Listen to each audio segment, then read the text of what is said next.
Y'all ready? Yo, what's up, girls and boys? It's time to make some noise. Cause I'm back and I'm on this track now. Let's talk about some plastic toys. You can bet I pose them all. Legends to Dragon Balls, Batman and Kaijus and Kamen Riders. I collect them all. Gotta make sure your pose is tight though. Make sure your lighting's right, yo. Keep it contained because you train for this your entire life, bro. So please don't adjust your TV. This is your host, Tamashii. Sit back and relax and learn this fact. Posing ain't easy.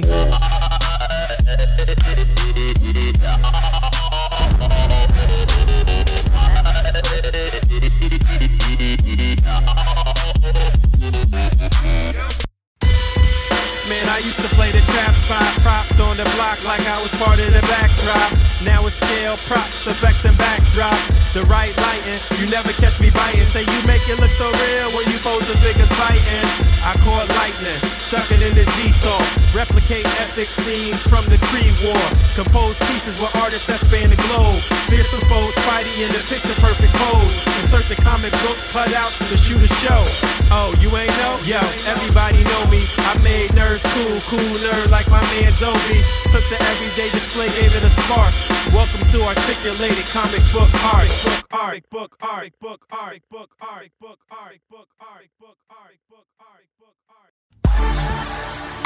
Yeah. Shutter.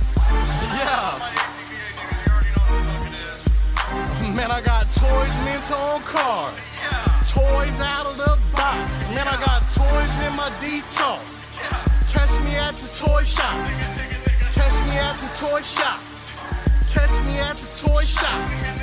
Catch me at the toy shops. Catch me at the toy shops. Man, I got toys mint on card. Toys out of the box. Man, I got toys in my detox. Catch me at the toy shops. This ain't for no scalper.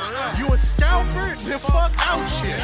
This one's for them real collectors. That's army building and posing figures. Marvel Legends, imports, mini matey, I'm fucking with them. Hype beasts, we know about you. Stay buying figs, don't know about me. Boog nice, my nigga. A.C.B.A been popping lately off top. My nigga, they cut out game be too amazing. MUs, my nigga. That's that shit that don't amaze me. This was for my niggas. That's really about they legends. Shouts out to Savage Poop, my niggas out in Texas. I don't fuck with no scalper.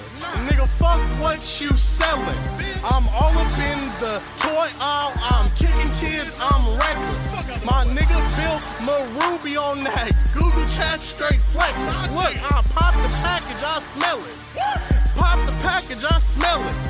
Me and my nigga Tiny at the toy fair straight spinning. They asked you for that Deadpool and he ain't asked no questions. We too fly, I know this. Let me give your ass a checklist. Got the Giant Man, got that Ares, that Cable bruh, it's nothing. I get the Blue Wire, Silver Luke Cage, that Dragon Man, then I'm stunning. And this song for them fuck niggas that's hating on your collection. Yeah, they talking all that shit, but it's A.C.B.A, we reppin'. Man, I got toys mint on card. Toys out of the box. Man, I got toys in my detox.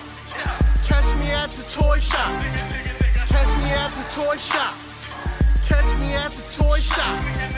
Catch me at the toy shops. Catch me at the toy shops. Man, I got toys mint on card. Toys out of the box. Man, I got toys in my detox. Catch me at the toy shops. I'll take that. We're taking that right there. Yo, what's up, girls and boys? It's time to make some noise. Cause I'm back and I'm on this track now. Let's talk about some plastic toys. You can bet I pose them all. Legends to Dragon Balls, Batman and Kaijus and Kamen Riders. I collect them all. Gotta make sure your pose is tight though. Make sure your lighting's right, yo. Keep it contained because you train for this your entire life, bro. So please don't adjust your TV. This is your host, Tamashii. Sit back and relax and learn this fact. Posing ain't easy.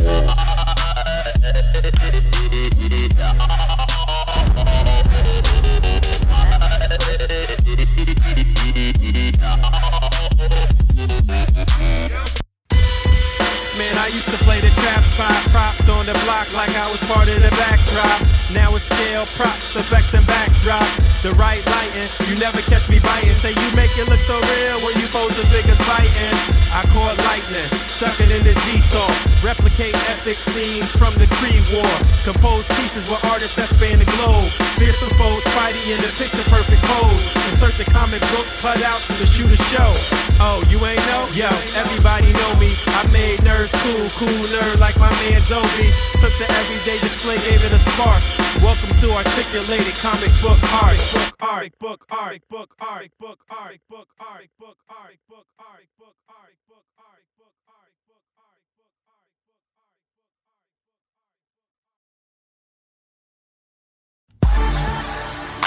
Yeah. Shutter. Yeah. Man, I got toys mint on card. Toys out of the box. Man, I got toys in my detox. Catch me at the toy shops. Catch me at the toy shops. Catch me at the toy shops. Catch me at the toy shops.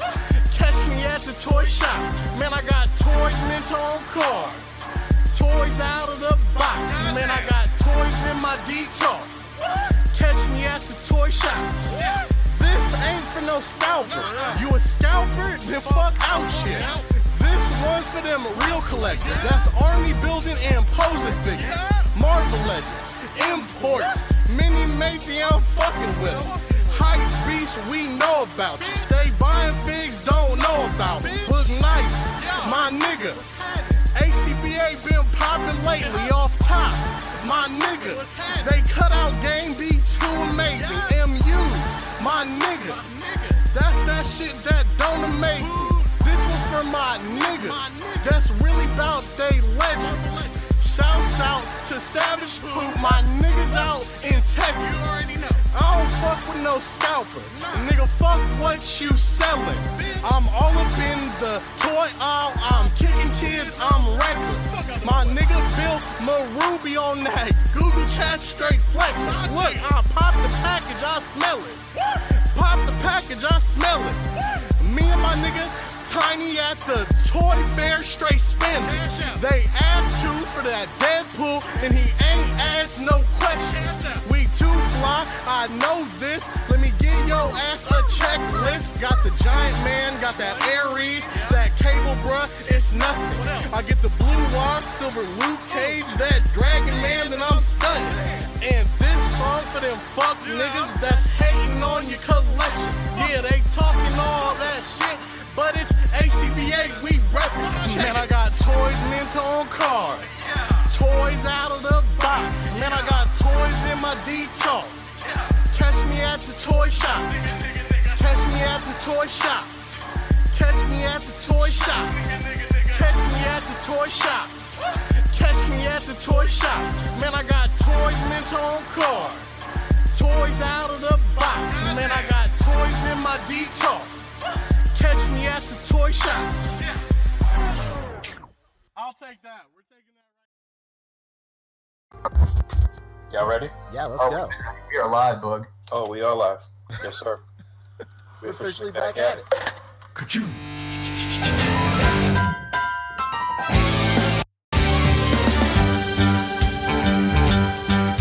It's a rare condition this day and age to read any good news on the newspaper page. Love and tradition of the grand design. Some people say it's even harder to find. Well, then there must be some magic clue inside this gentle world. 'Cause all I see is a tower of dreams, real love bursting out of every scene. Days go by, it's the bigger love of the family.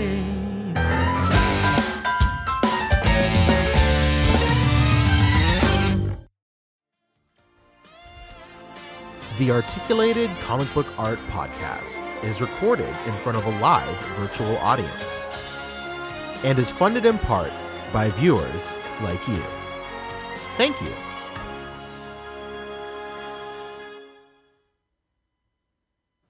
Yes, sir. We're officially back at it. This is Boog Nice coming at you with the Articulated Comic Book Art Podcast episode. 154. All right, we did it. Got my boys with me.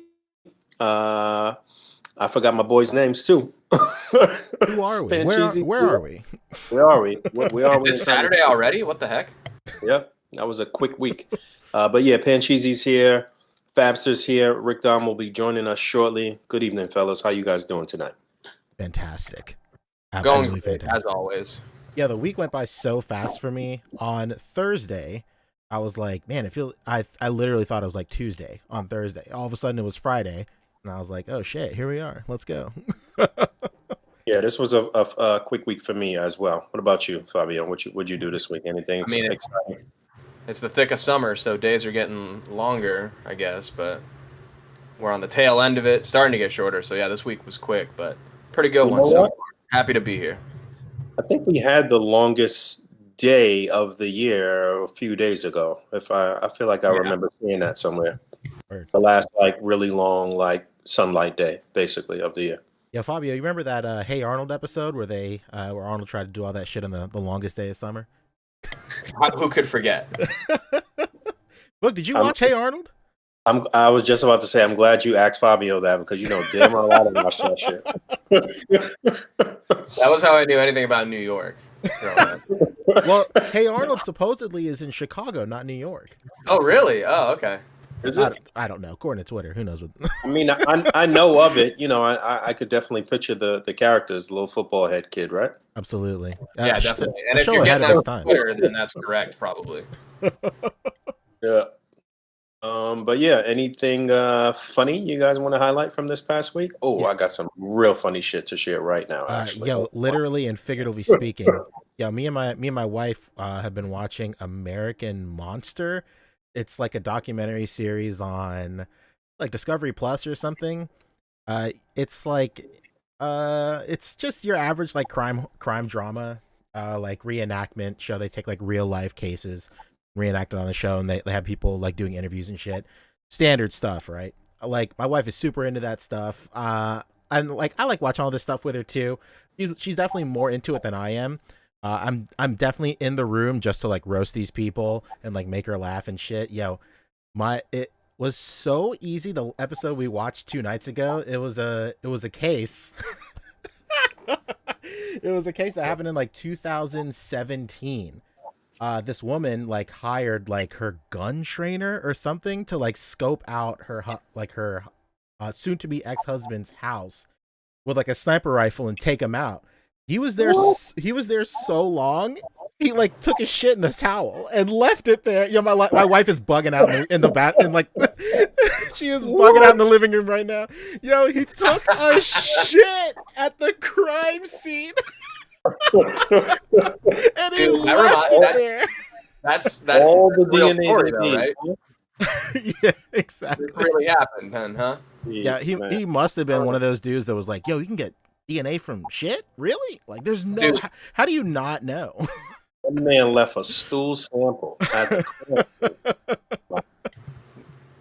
Very intelligent. You know what I've been watching a lot of? I don't know if y'all fuck with this, but Fuck That's Delicious. Action shit. Bronson food show. I've been Absolutely. binge watching that like this whole past week. It's really entertaining. I would recommend it. It's on Hulu.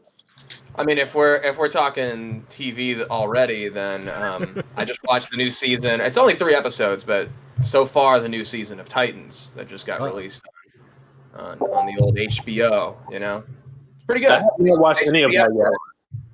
You should check it out, Boog. I think you might like it. It's a little stupid sometimes, but it's honestly the better of any of the DC TV shows. This is what, their 3rd season right now? Yeah, 3 episodes released so far, and I think it's going week by week from here on. All right, I might check that out. Okay, cool. Yeah, check it out. It's pretty good.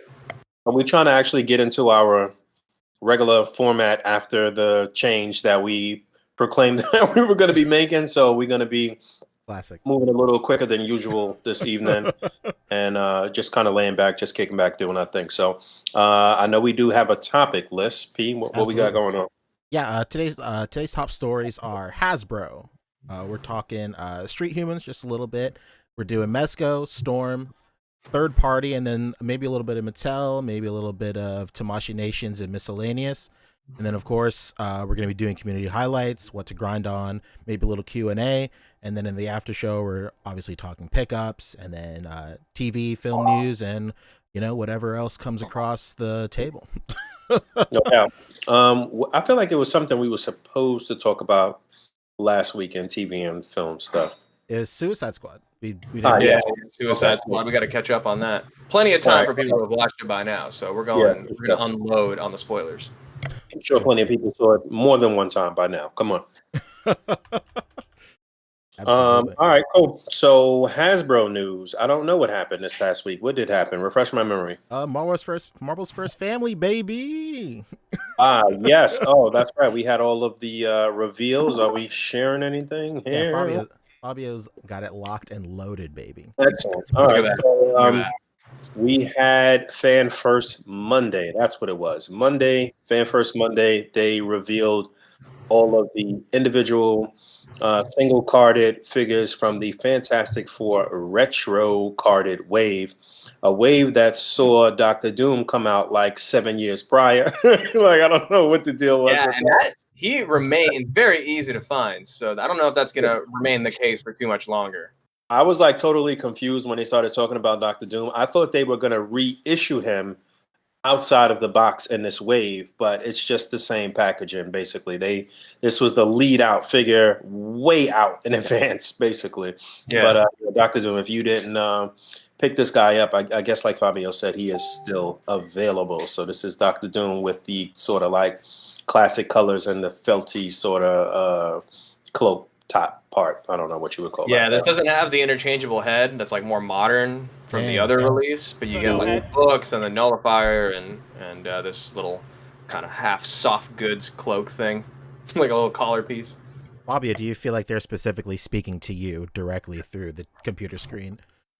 Honestly, I've seen this dude around because, again, he's pretty easy to find. Every time I go to my comic shop, he's there, and I'm just like, he's cool. I like the package. I like it a lot. I would definitely want to keep it in package, but part of me is like, even if Mezco releases a soft goods one, I kind of just want this little collar piece to like put on it.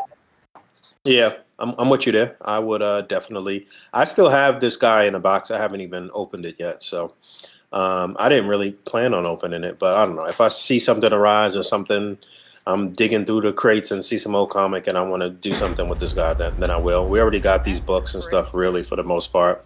So I don't know. I'll probably keep mine on ice for quite a while. But yeah, so Dr. Doom was a callback or a throwback, and then they went ahead and showed us the single carded figures in the wave. I was actually a little surprised that we got the full reveal of Psycho Man already, being that they had just teased, that he was going to be coming. I thought he was going to come out sometime next year, close to when Galactus was going to release. But looks like a lot of new parts here. It's all new, baby. Except maybe the hands. I think so, but I was talking to Walton, and he was trying to figure out what they might be able to do based on this what they got going on here. He mentioned somebody. I forgot who he said though. It was a good thought too. I don't know. It'll come back to me. But yeah, this looks pretty good. I mean, it looks pretty accurate to his look from the comic book classic Fantastic Four villain. It's a very goofy, odd design, but hey, that's how they saw the future in the past. So looks like he's got like mad balloons all over him. Yeah, right. He looks. What's up with these rings? I mean, it's a very Jack Kirby design for sure. It looks great. Yeah. So yeah. Next, he's gonna be making some evil balloon animals. True. And then we have High Evolutionary, which is a first-time character in the Marvel Legends line. So this is pretty cool. Another villain that you'll have mostly standing around and shit. But we did talk about this many months back. Fabio had mentioned how it would be cool to get High Evolutionary to pair him with those characters from Homeboy's Kickstarter. What's the exact name? From Animal Warriors of the Kingdom. Yeah. Very nice. Yeah. Well, I mean, we just call it A-Walk. A-Walk. All right. So yeah, High Evolutionary. I'm sure that's going to be one that's high on people's list. And then we have Fucking got him, bro. we've got Grandpa Gummy Gum the Food thing head sculpt. You see, he comes with 2 head sculpts here. Again, this is the classic look for the Fantastic Four. So it's the blue, the darker blue uniforms, I guess, with the white. But yeah, there's 2 head sculpts here for Thing. They made a point to mention that one has teeth, one does not, according to how he was drawn back in these days or whatever. I'm just wondering if you can swap this head on the other Thing bodies and how it will look. You know, they like to change up the color of his rocky hide. But yeah, blue-eyed Thing. This is looking pretty good. He's got the trunks on, looking like a wrestler. So with teeth. Yeah, I like how they did the shorter shorts on this one. Mm-hmm. We wear short shorts. So yeah, it'll be a lot easier to add soft goods to it.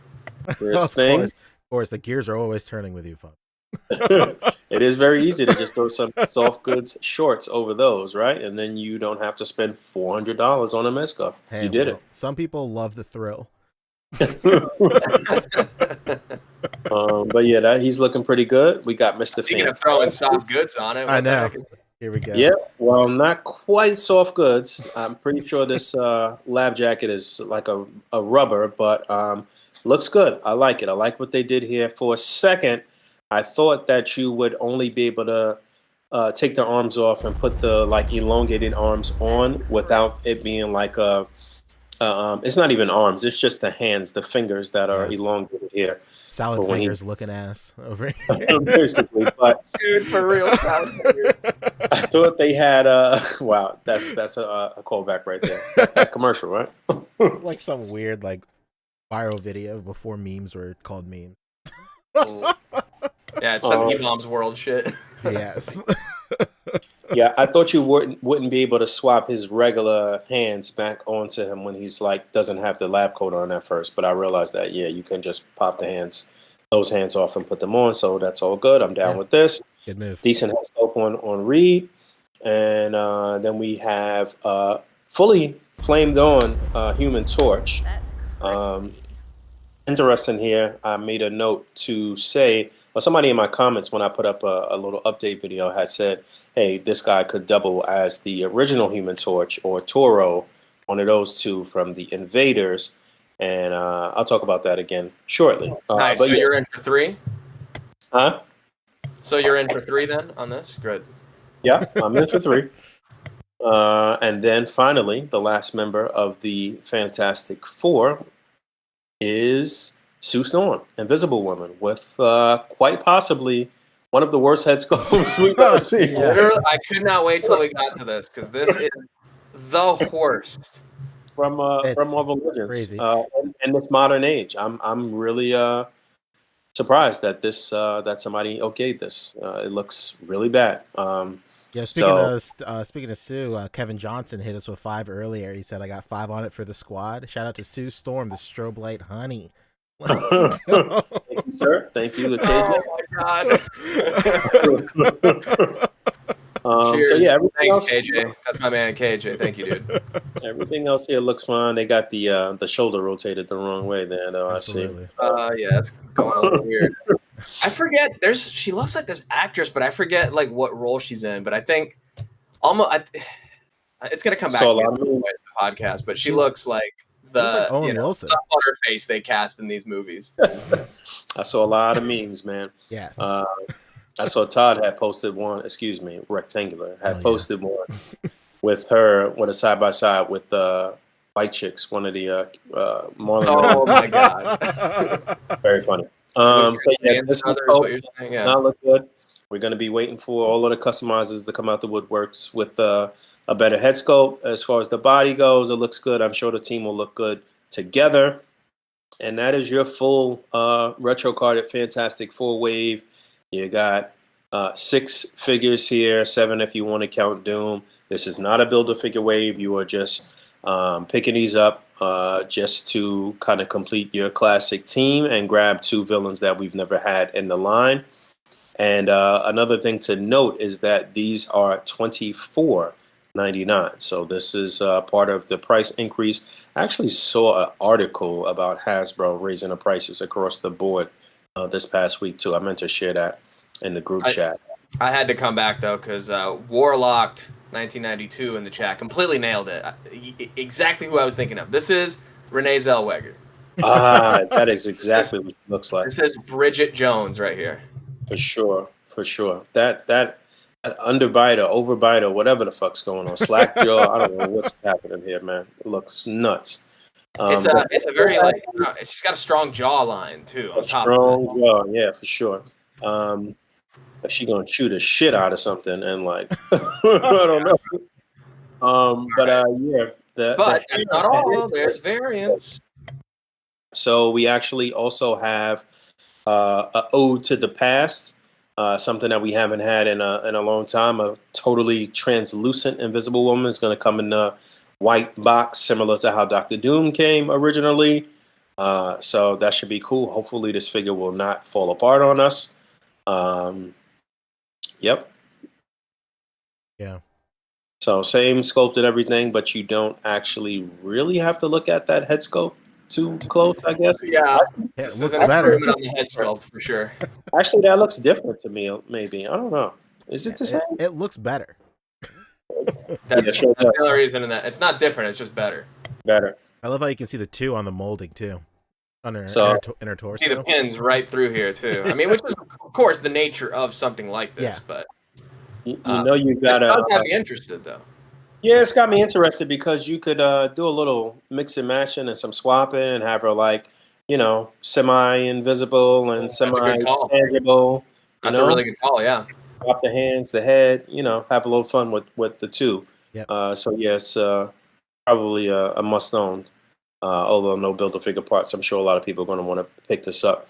So yeah, there's her as a sort of variant or chase figure, if you will. And then we are also the Invisible Women from Hasbro's modern age so far. And then we also going to get that Johnny Storm that they teased some time ago, and his powered down form to match.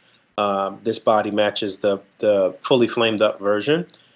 And so you don't have to kind of like swap the head from a Reed Richards and put this head on the body and do all of that stuff. You actually have a Johnny body, basically.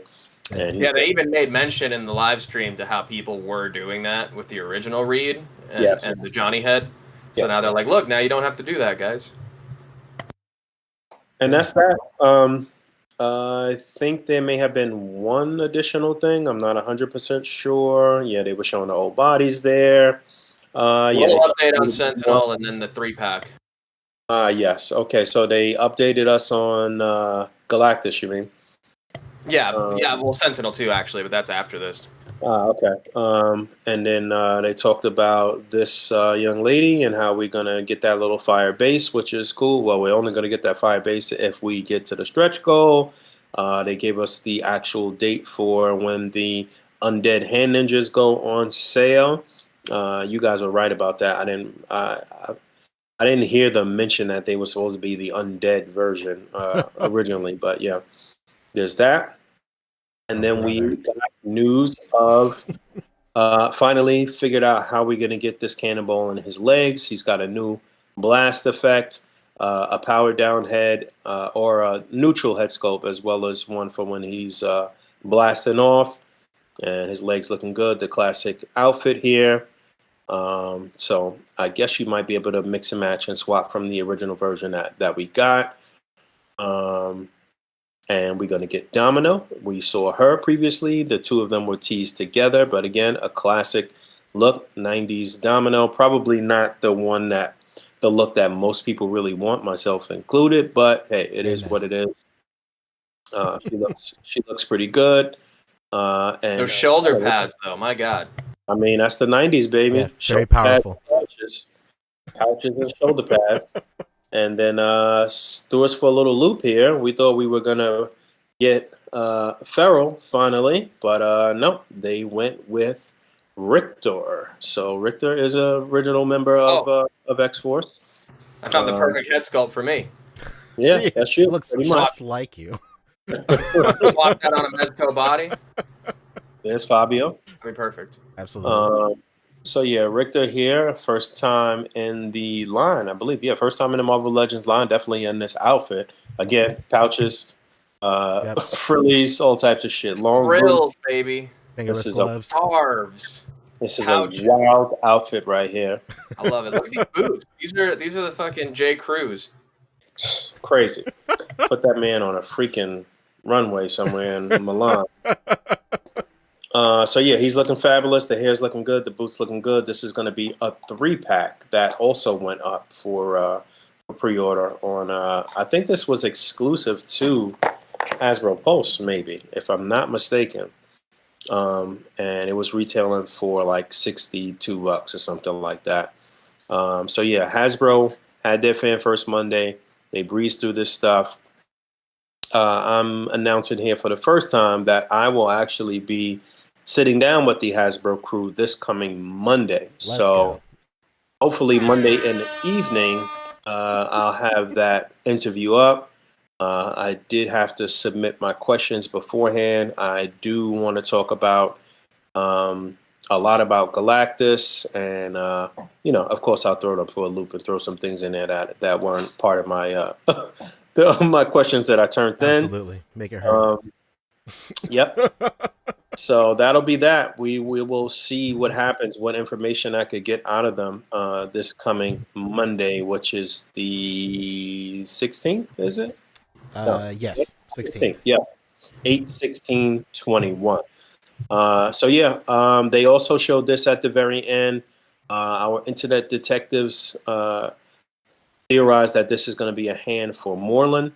A lot of people thought it would be another Morbius. I don't think so. That would be our third Morbius, and we're going to be getting a Morbius movie, so I think they'll hold off on another one. I think we might be venturing into Moreland.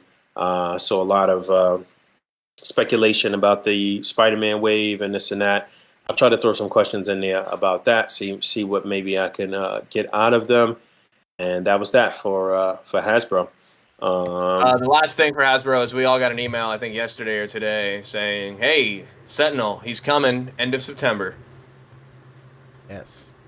Yeah, I thought it was going to be August. That was actually one of my questions. So No, they sent it out. They said he'll be shipping out end of September, so I assume everyone will have it in hand. October, early October. Back to school Sentinel. Pretty much. Yeah, right. Did you get one too, Fabio, or no? Yeah, I got one. Oh, sick. Hell yeah. Yeah. I don't know if I'm going to keep it, honestly. We'll see, though. We'll see. We'll see. I figured it might be a good investment. Absolutely. Why not? Yeah, no doubt. You got your Wolverine coming soon. I mean, not soon, but in like 3 years. Right? Hey, his date didn't get pushed back, but we'll get to that. Oh no. All right, so yeah, that was Hasbro. What else we got on the docket? That's what we are. We're the Hasbros. Oh yeah, let's go. There was a Power Rangers thing. They're re-releasing Lord Draken, the Red Ranger, and Zeo Gold. And then they did a whole bunch of like kids line stuff. It's really no reason to put any of that stuff up. It's just a quick mention. Oh. But apparently, Red, Zeo Gold, and Draken are a little more difficult to find.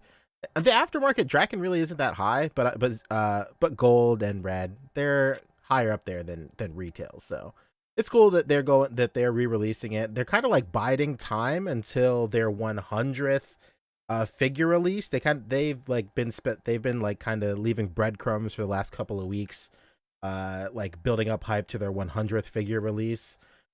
I think it's going to be another Tommy. I mean, let's not give him too much credit. The line started with Tommy, the 100th figure. I think it's going to be Tommy in maybe like his Ninjetti like suit, and then that'll give them another reason to do Mighty Morphin Power Ranger, everybody in their Ninjetti stuff, and that'll just, more Mighty Morphin Power Ranger for the line.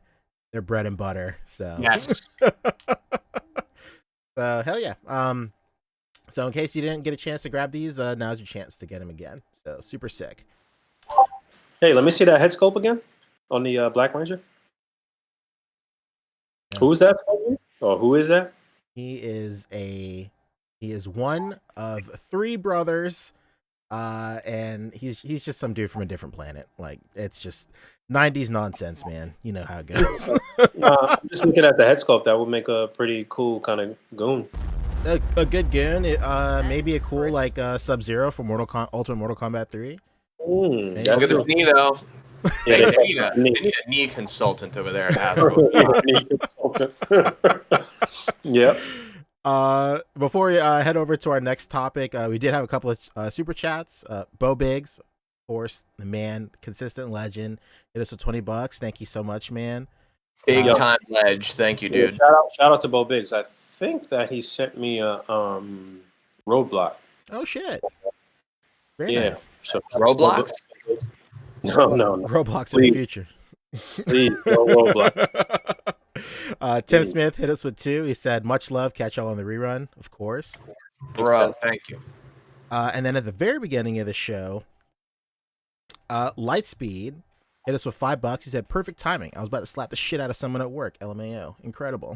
Here we go. Here to talk you off the ledge. Absolutely. And then we had a friend from the Ukraine. I cannot read his name, but he said, "Boog is my dude." Hell yeah. Thank you so much. My Man. dude too. He is everybody's dude, man. Thank you. All right. Next up on the docket is Street Humans. Friend of the show, Shartimus Russell. We love him. We had him on last week. He said that he'd be rolling out, trickling out information every week. Yeah, I think every Friday or Saturday or something. Yeah, every Saturday. Great strategy. Keeps it in the news cycle. So he basically, I posted a link in the chat, Fabio, if you wanted to go ahead and open it. It's just basically the, what do you call it? He just posted like the options for the figure we saw last week. And I know the first week we were talking about Street Humans, we were talking about all the different possibilities. And, Russell himself said that he wanted to have as many different like swappable like options as he wants. So here you can see he comes with like bare sleeves. He comes with like a little tank top right here. Just really cool. I'm pretty sure we called it, we speculated it. All of us are on the same, wavelength, honestly. That crispy. the legs would be just one piece, and then they would have like different like hoodies, and then maybe a different undershirt or something like that, and you can swap stuff with that. So looking pretty tight. So basically, That is a very Mexican outfit there. What's going on? But, all right. All right, so our next reveal came today. This is according to him in the video. If y'all saw it, go check out the video that he just put up today. But to just kind of give you the rundown, the one that he revealed last week was the protagonist. This is the antagonist that he is revealing today. Okay. As part of Street Humans. Boom. hell yeah. There's the heads. There's the human heads. Okay, wait, but what about? Whoa, he's got a crazy lion head too. Dang. Yeah, the All teeth. right. He's looking Look at that. crazy. It's like an anamorph, A little bit like an anamorph. right? I'm I'll fucking just play real quick. There's the Izuno big in ol' chat head. says the fit is very Mexican. LOL. Looks just like my uncle. Dude, for sure. You Here heard we it go. here first, dog. You got the tank. You got the pants. Ooh, a little basketball let's jersey go. action turned football jersey. Oh my action. god, I can hear him telling me the Raiders suck right now. Oh my I know, god. right? Well, he wears long sleeve shirts under short sleeve shirts under long sleeve shirts. That's the Yeah. key, dude. That's the key. That is the mark of a psychopath. This dude would fight you at a cookout. True. Absolutely. And then ask why you're there. Yeah. And these are the this is accurate to what he would bring with him. He would bring a Glock and a katana. Then you get really drunk and have beers with you afterwards. Absolutely. Yeah, that's right. You guys would be bloody, broken, and then drinking some cervezas. True. Scoping out the elote, man. Looking That's for right. I like the head sculpt. Very nice. Yeah, definitely. Very nice. I like So- that. I like that you came with like different pants too. I mean, maximum swappability for this line. Super sick. And different shoes too. So I believe, right? Mhm. Yeah. So Either way, yeah, it's all different deco and everything. So but Quite You get a nice. few of these. They look different enough. You can have one, short sleeve, one long sleeve, one no shirt, one Dang. hoodie up, one Wow, hoodie wow, down. wow, wow, Tons of wow, wow. options. I know I'm blowing your mind. I know. Yeah. So yeah, go check out. Give him some views on this video. Let him know what you think. This is the latest reveal from Shartimus Prime's Street Humans. Hell yeah. Tell them the A.C.B.A podcast sent you. Yeah, for Let's sure. go. Throw some emojis. Let them know that. If you're from my stream, send some wash hands emojis. So this was reveal number 2 so far, right? Yes, and I think he said this is Right. his favorite out of the whole line. So it's all downhill from here, according to him. I wonder if it's the Mohawk. I wonder if the Mohawk has anything to do with it. Well, there's definitely something there. I'm just thinking out loud. But yes, looking sick. Yeah, I'm the line. glad he cut that fucking mohawk off. Oh, this looks like you reach the end of one of those like scare mazes Yes. online, and then this pops up and jump scares you when you beat it. But yeah, this is great. What's with the dot in the head? Maybe there's some sort of scepters. Maybe. Maybe that face is stitched on. Or something. Uh-oh. Oh man. Oh, A little That's Joker the eyes action. really go crazy for me. It looks like he has like one big eye. one It looks big- like Sonic the Hedgehog. Literally about to say Sonic the Hedgehog. Nice. It looks like a bug wearing lion's skin. Oh my god. Oh my god. Maybe. That'd be nuts. All right, Chief. Well, Let's go. that's what we got for Street Humans. We'll have him on hopefully again soon when he's done with all these reveals and really get into the nitties and gritties of it. no doubt. Print Rabbit says, "Does it come with sunglasses?" It's gotta. Like I mean, we all know. Yeah, that would definitely complete this guy's look for sure. Absolutely.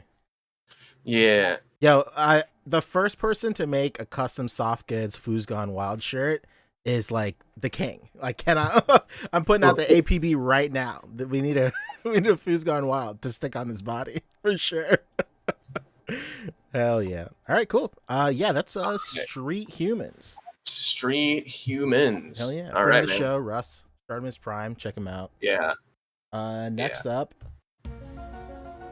time we've all been waiting for. Mezco, let's go, Fabio. Wait, have we been waiting for it? Oh my god. It is kind of the news. It is kind of the big deal. I just love playing the X-Files theme, to be quite Oh, honest. okay. So, see, I don't hear it, so I never know. we gotta figure out a way. I just assume it's underscoring literally every time I speak. Kind of like, do you ever watch Yu-Gi-Oh! The Abridged series? Oh, of course. I cut my of teeth course. on Yu-Gi-Oh! The Abridged series. Okay, fantastic. Remember when they had Duke Devlin from Dungeon Dice Monsters? Stupid. And every time he spoke, Sexy Backbeat was playing behind him. Incredible. All right. Another rare instance where we get to talk about Mezco in the present tense, because this is something you can still go purchase instead of us talking about something that was up for minutes. Crazy. And we're letting you know past tense about it. But this past Nice week, solid 125, eh? I know, right? And what a steal for what you're getting. All right, so yeah, this past week we had 1 day notice.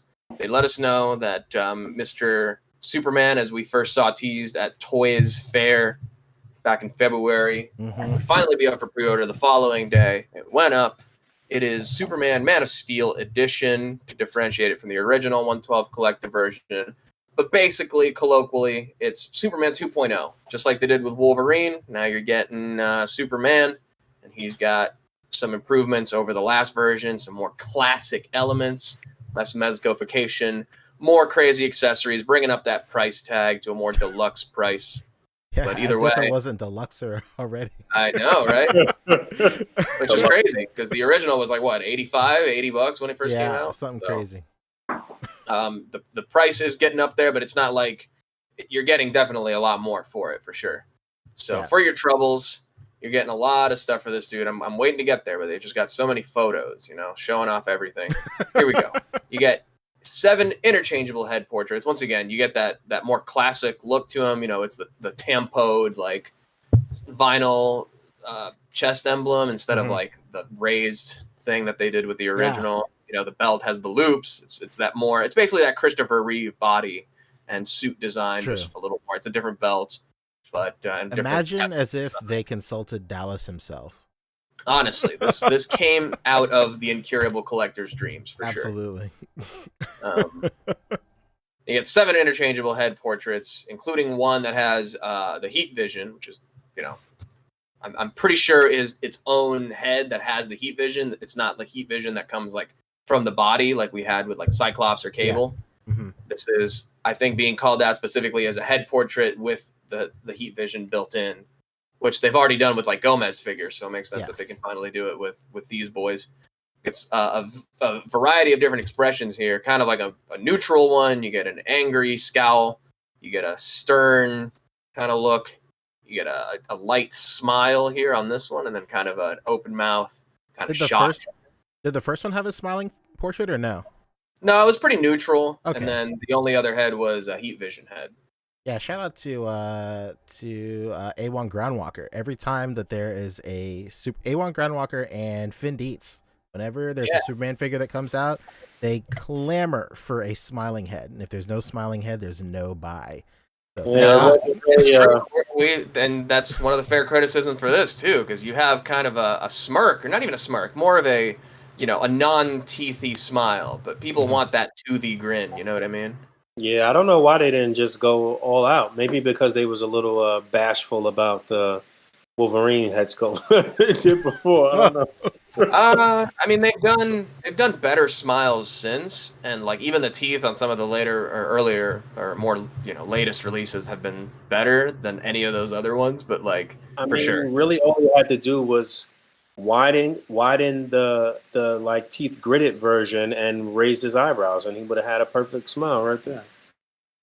Yeah, it's definitely something that they could have included. I mean, really, we only see 6 here, so maybe it is included. They did include an extra smile with Christopher Reeve's Superman that wasn't in the original listing, so I'm not sure. I think there's only 6 shown here, from what I can tell. Maybe this is 6 right here, and then this is the 7th. Okay, so the 7th one is like a separate one with the ports in the eyes so that you can attach the 2 different heat vision effects. Yeah, I wonder how heavy that like dual heat vision effect is going to be. Yeah, if it's anything like the Cyclops one, it should be okay. They look smaller than single effect from the Cyclops, but just the fact that it's 2 kind of spread wide, I don't know. It looks like it goes pretty deep into the actual head sculpt itself too. It's not like it's gonna be popping out or whatever. Hopefully not. That's true. I wonder what the markets are looking like right now for Darkseid. Has there been any movement with that now that we see Superman has a pre-order and a date and everything? He's still in stock on the Mezco website for full price, so I think anybody who has it listed would be for either full price or clearance. I remember I got mine for like, I think he's what, like 180 or something because he's Polystone, but I think I ended up getting mine for like 125 or something. I mean, to be honest, I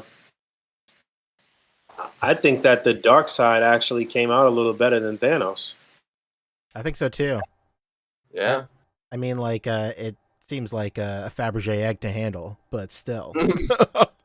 I think like just the way that his soft goods fit on him, or his faux soft goods, faux leather, whatever you want to call it.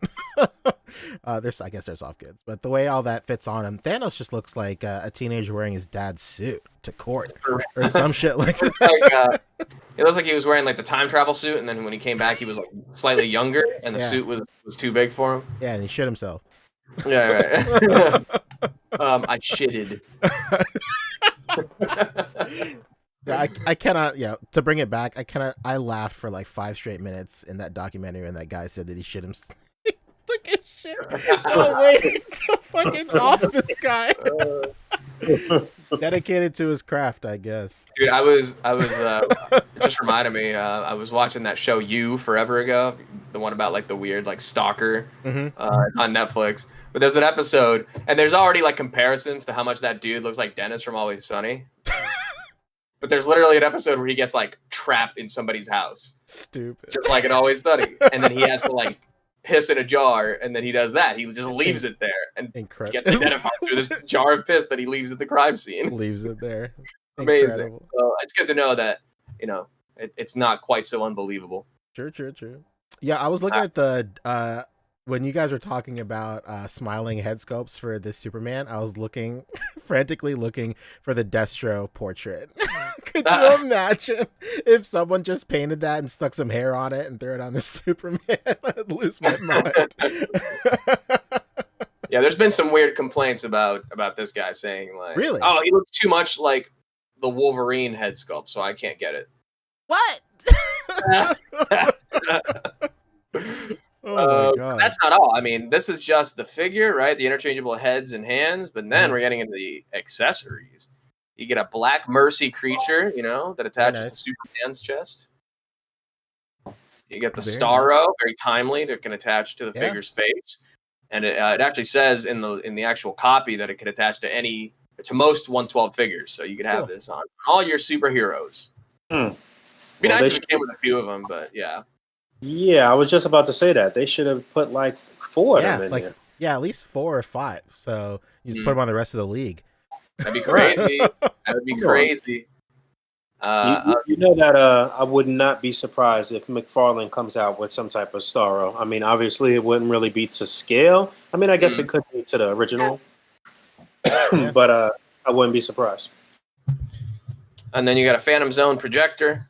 Pretty cool. Some good first-time accessories, and then bringing back a few hits like the bullet ricochets, and then some new punch effects as well, and then a Kryptonite trophy display. Very nice. Superman comes with the best shit.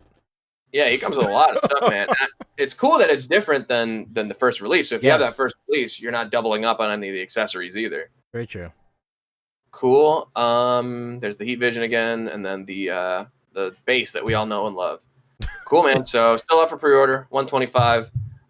This is a must cop. Like if you were late to the Mezco line and you started with like any Batman, boom, this is your Superman right here. Truly. Right here. Without a question. Honestly, probably the last Superman figure you will need in the 6-inch scale. Sorry. I mean, there's been a lot that have had their time in the sun for now, but I think this is the definitive Superman, even if you're not a Mezco collector. Wow. That's it. Yeah, we'll see what happens. I wasn't like super pleased with the Mafex one, even though that's probably right this moment the best 6-inch Superman that we have right now. But just wait, right here. Just like everybody thought the Mafex, Hush Batman was going to be the definitive Batman.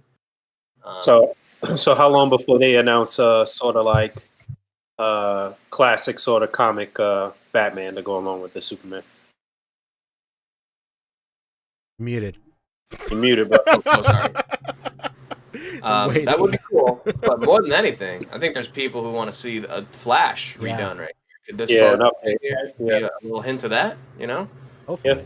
With the Flashpoint movie about to come out, Yeah, they need to just go ahead and just start rounding out the league with classic looks. Yeah, you think everybody's just going to come, just re-release, and then all their emblems are just going to be ironed on? At this point. I don't know. I would hope not, honestly. But for Superman, it works.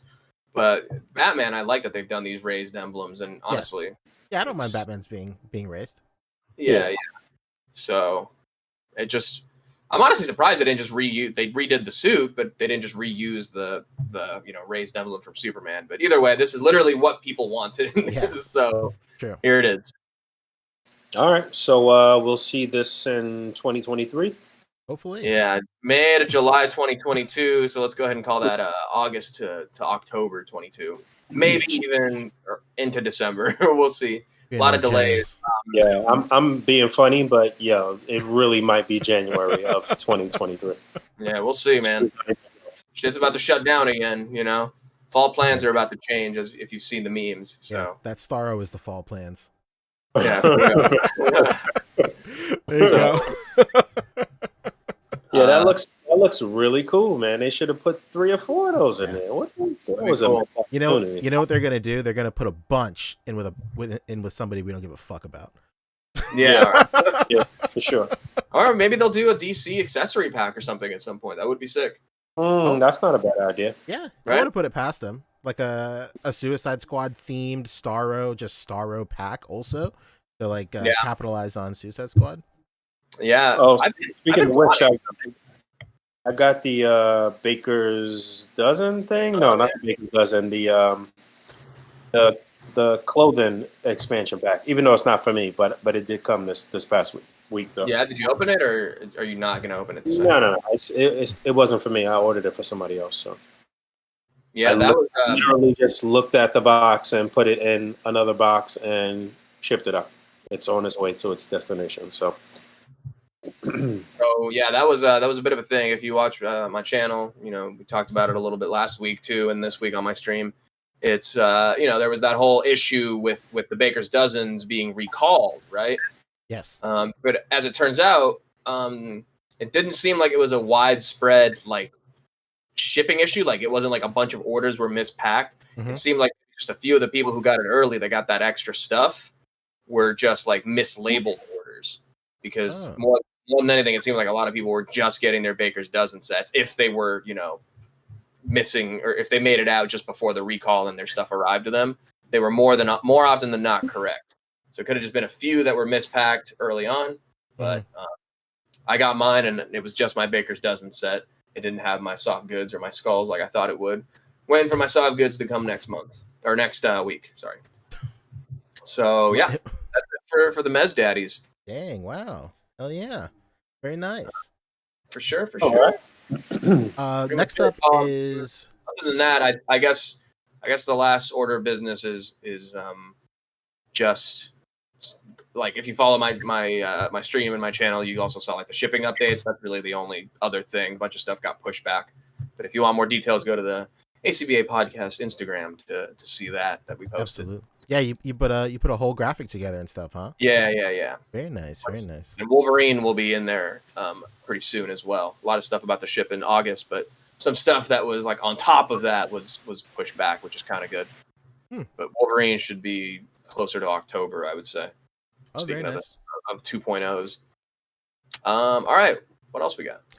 Storm action? Yeah, next up is Storm. While you pull that up, I'm going to read off some super chats that we got in the meantime. Ray Ortiz hit us with $19.99. Great price. So thank you for the entertaining content. Thank you, man. Thanks for the support. Thank you, dude. Absolutely. Yo, always a pleasure to see this screen name pop up. Praise White Jesus 13 hit us with $5. You talking about Obi-Wan Kenobi? Is that what you're talking about? Yeah, absolutely. On the mantle of every elderly woman's house. Right. He says, shout out to the A.C.B.A. boys. I would watch this live, but ain't no way I'm making it through Monday without the podcast. Hell yeah. Nice. Thank you, dude. Appreciate you. Absolutely. Yeah, so Storm came out of seemingly not necessarily nowhere. They showed off this King figure. This is the only piece of news, but it's worth its only topic.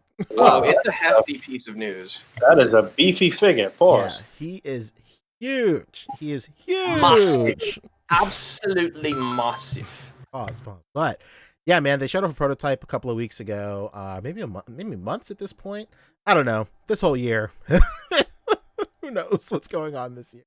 But finally, they revealed him. He is massive, dude. Some people are complaining that maybe his body's a little too big. His head's not small enough. His head looks very small though. But I mean, I guess that's how it was in the game too, huh? True. I think this is going off his Tekken 7 deco. Obviously, yeah, the branding is Tekken 7. It says Tekken 7, bro. Absolutely, yes. But I think like people are more accustomed to probably like Tekken 2 or 3. His look in there, and his head was like pretty proportionate to the rest of his body.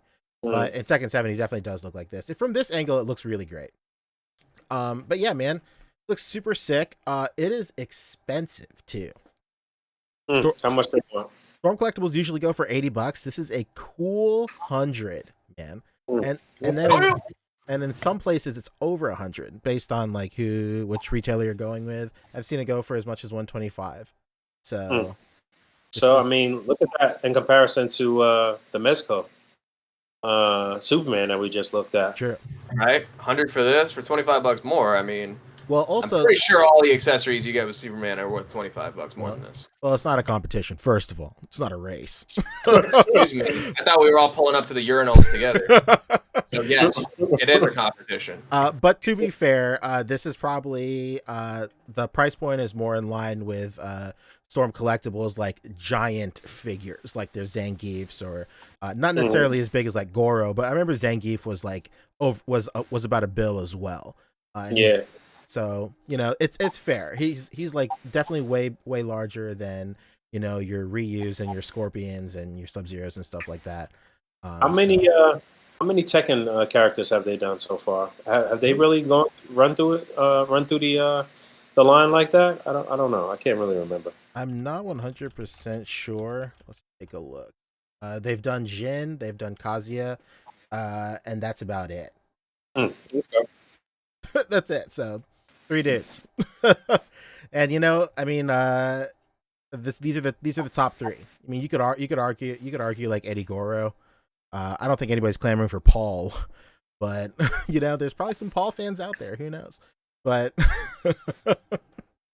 yeah, man. Wait, was he always a wrestler? Yeah, he was. Yeah, he's always been a wrestler. He's like Even when he wore that really sick fit. I was about to say, like, Drip King is probably the most iconic king. That's the king they gotta do, bro. Well, I'm sure somebody in soft goods is gonna make that happen. This head would, because it's so small on this, would actually probably fit a 6-inch body pretty well to do some Drip King action. Hey, who knows? But yeah, King is based off of Tiger Mask, very very prolific wrestling figure, wrestling icon. So yeah, and this actually reminds me of something I want to get into miscellaneous as well. Oh hell but yeah! This is great. Yeah, Tiger Mask. Oh, Kevin Johnson is with a little bit of corrections. You know what? Let's pop corrections music on right now. Oh, there's okay, a King 1, there's a King 1 and King 2. And corrections music. Tight. All right, man. All right, good to know. Is this King 2 then? I would assume, because it's later in the series.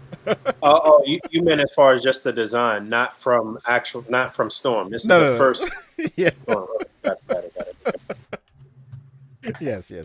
Yes. All right, this is great. I mean, glad they're continuing. I mean, if nothing else, Storm themselves remain the king of fighters. Ayo. Oh, brother. For sure. Absolutely. Yeah. Cool, man. That does it for Storm. Next up is third party. Hey, what did you want to get into? Fabio. Muted. You muted again, bro. Damn it. I do that because I got my fans on. It is horribly hot here. You know what I do? I put my fans on the floor. And I have mine on the floor. It's like just out of view right here. Hey, your fans be loud then. There's a lot of room tone for sure. Absolutely. But for the third party thing, we were talking about actually a company that I'm pretty familiar with because I'm working on a review of one of their products. But this is actually pretty different than what I got. I'm just trying to remember who had the photos of it, but spoiler alert, it's the big titty vampire lady. Oh from shit! Where is she? I put her. I actually linked that as well in the chat. If you want to scroll up. Oh, okay. Yes, that's where I saw it. Thank you. But this is by Patriot Studio, who did one of these Joaquin Hyokers. Absolutely. As they're colloquially known. I swear, I'm pulling it up. Just give me a sec. Boog wanted us to share a very questionable cartoon with everybody, but I'm glad I wrong language. But I was never allowed to hear it growing up. So. All right. From the Patriot Studio comes Big Titty Goth Lady Jimmy Treshu. What's her name? I don't know. Do you pronounce that C? Wait, what is this from? Resident Evil. Yes. Okay. It's one of those names that you always hear, but when you're on the spot, you can never recreate. Yeah, this is not a game that you want your parents to walk in on, and they're watching you play it over your shoulder. So basically, she's just a big old vampire lady, and the reason this is interesting is because Patriot Studio has done this Joaquin Joker, like I mentioned, and that's like a soft goods figure. Yeah. This is like kind of a statue almost. It's really Yeah. just a body with arms and legs and hands, and then just one solid piece for the torso and legs, and I guess the head moves. But you got some interchangeable parts. They're doing the sisters too. The sisters might be a soft goods showcase, to be quite honest. Hopefully, Maybe that makes sense because they have a lot of like see-through material, a lot of like fishnet kind of stuff. It's gonna be Oh a no! little bit of this action right here, just like know her and love her in the game. I'm pretty sure this is not in the game actually, but Well, it depends what mod you download. oh, okay. Oh, good. There's mods. All right. Suddenly more. Get collectively embarrassed by some nerd fucking with this. Yeah. Called out as a feature. You got her long, salad fingers too. True. You get the salad fingers. Absolutely. All right. That's it. That's a little third-party action up for pre-order. Patriot Studio. She's Hell big. yeah. She is big. He's big, baby. Also worth mentioning, they're doing Chris. Chris Redfield.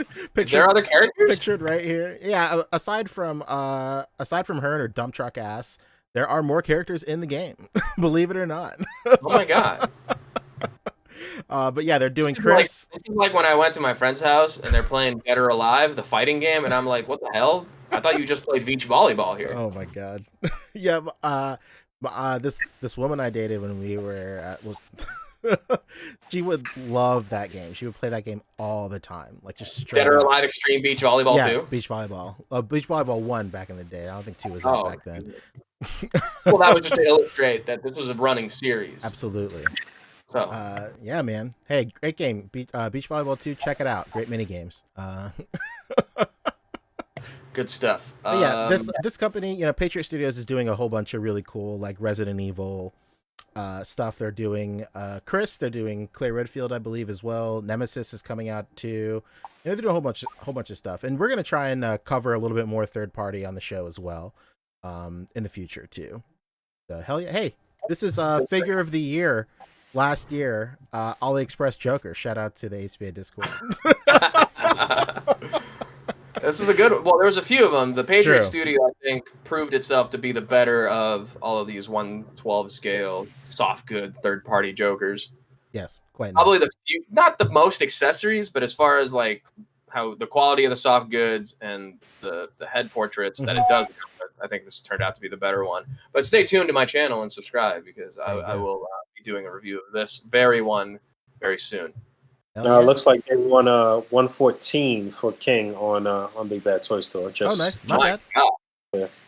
Yeah, Superman's up there. I forgot to mention for Mezco, it's not an exclusive. So it's 125 on the Mezco site with whatever shipping and the deposit when that time comes, but you can get it on a bunch of other sites. Yeah, it's on BBTS as well. But as far as third party stuff, yeah, we do want to cover it here a little bit more because I'm into it.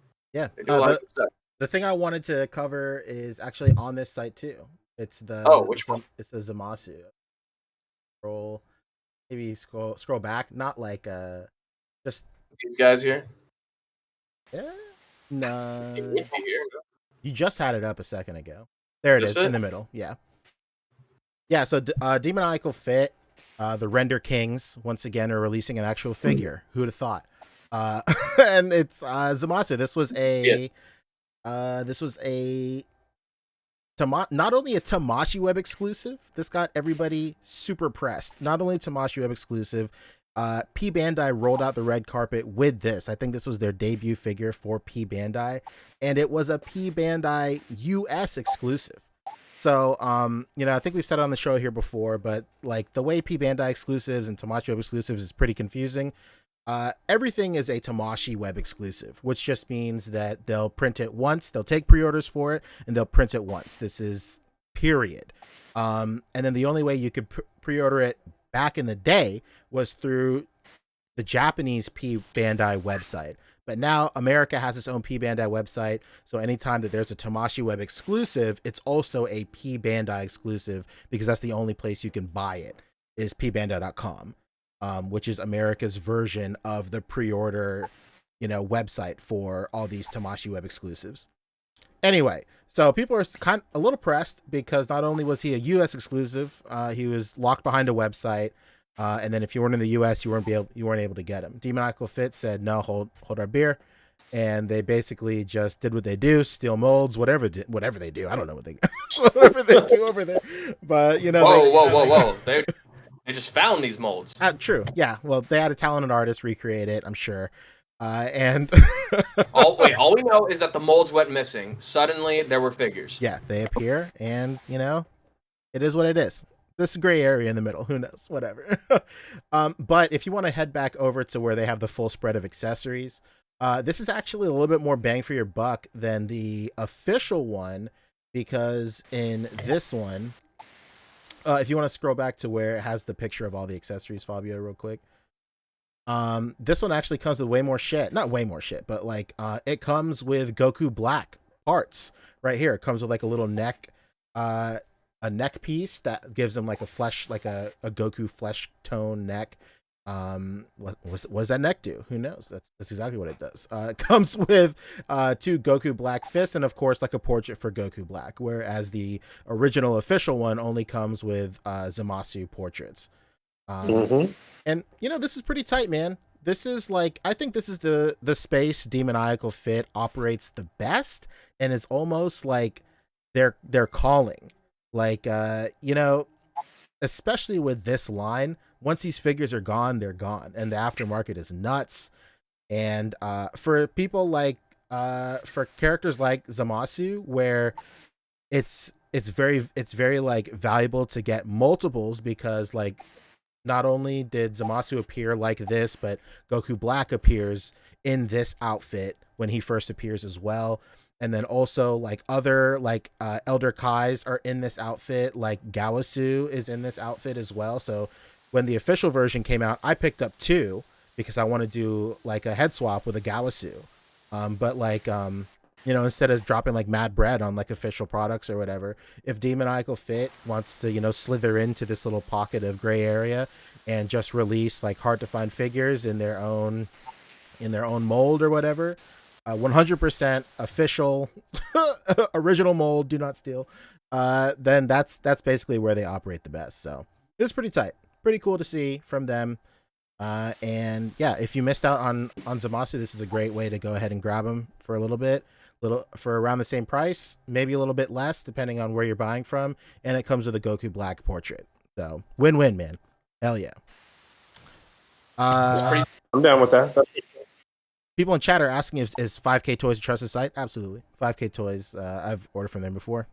Super sick. Yeah, there's a few of those third parties, that sell these third party figures that are pretty good out there. Yeah. VC Toys Box is another good one. I've used Giant Toy, one word. Yeah, Omnistore is good too. Yes, and there's another one. 5K Toys, yeah, is good though. Yes, they have a good relationship with a bunch of these, especially the Dragon Ball customizers. So definitely trust VC Toys Box as well. I just got that Superman head sculpt that I showed last week was from them. Oh, very nice. All right. I got a quick little miscellaneous. Oh, let's go. I got some miscellanea I want to throw in here. Uh-oh. Yeah. So Super 7 had a couple of reveals. We don't talk about Super 7 too much, but I mean, I guess we kind of do lately. But their ultimates, they're a thing, right? But they've kind of ventured into the Mezco realm of their own original characters in line. Oh yeah, they're doing their own shit. They're doing their own shit. We've seen glimpses of this before, but here's the continuation of the line. First of all, it's called The Worst. So the whole idea, everything they're showing off, it's like, oh, this is literally the worst. There's a fun cheekiness to it. I like that. Designs are real fun, and for the first time, they've done some of these characters before, or at least like shown them off. Mm-hmm. But they're debuting some ultimates, which are a little more in the realm that we operate. Very nice. So we'll get into the actual listing, but this is the video showing off basically all the worst new offerings that they're showing, and these are just the worst, honestly. But these I thought were cool. There's some there's some on-card glow-in-the-dark versions of the reactions of some of these characters. Yeah. And it just kind of gives you a look at the design, including a tiger-masked luchador wrestler. Absolutely. Luchador wrestler, which of course means a lot two different of things. this stuff is just in-house molds that they've already developed, correct? this is all brand new stuff. Oh shit! Okay. Yeah, this is all brand new molds, new characters, and everything. Oh shit! Yeah, so they're really going deep on some of these characters. These are the glow in the dark versions of some that they've already done some regular reactions of. You got like a pirate dude, like a skull pirate. This one I love. He's like a Nazi commander, like brain in a jar. It's stupid. Very Hellboy. Yeah, exactly. You got a werewolf biker. You got a ghost of Frankenstein's monster. Stupid. You got this one is called She-Dusa, like a she Medusa kind of thing. Okay. Cool stuff, like a Naga chick. And then the tiger, the aforementioned red tiger, who's like a luchador tiger mask wrestler dude. Very nice. Cool stuff. They glow in the dark. And then there's some new characters they're showing in like the regular style of reaction, not shown in the glow in the dark style. This one's called King Hell. Great name. It's kind of like a King Skeletor kind of weird thing, Yeah. Pretty much. Arachnid skull, revenant dude, and then there he is, King Hell, Demon Arachnid Emperor. There we go. That's a great way to put it. Yikes. And then finally, the baseball samurai is called Killer Bat. Baseball samurai. Yeah, where is he? There he is. Baseball samurai. Kevin Lane 14 hit us with $2 just now to remind us Super 7 Thundercats are now 2 years past due. Ooh, that's rough. Wow.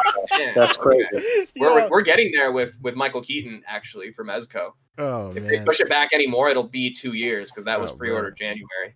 Yeah, 20, big shout out to Kevin. He's always in the chat whenever we talk about Super 7, talking about how Thundercats is late. Hell yeah, keep fighting the good fight, brother. Please let us know. Well, I think that the big takeaway from all these little dudes is because we're gonna be getting bigger versions of these ultimate versions. Exactly. Eventually. So the ones we're getting now as ultimates is ones that we've gotten as reactions, and here we are. They're called Batula and Captain Dead Star. Boom. There they are. These look like cereal mascots. Exactly, right? Crazy, 80s whimsicalness to it. Yeah, the bat with they look like sunglasses, but I'm sure that's like a blindfold or something. I don't know. I think they're sunglasses, yeah. Oh shit. Well, yeah, he definitely looks like he'd be on a box of like a chocolate type cereal or something. Right, exactly. It turns your milk red or some shit like that. Yeah, dude, that'd be crazy. But actually, he comes with a book that has like a blood flask inside. Oh my god. You got a blood goblet, you got a bone with a sword sheathed inside of it. These are pretty cool. As usual, they have some really cool accessories that you care about more than the figure. Yeah, right? Absolutely. You come, taking a page out of the Mezco book, some middle finger hands. Yeah, it's the Mezco bug is pretty contagious. Right?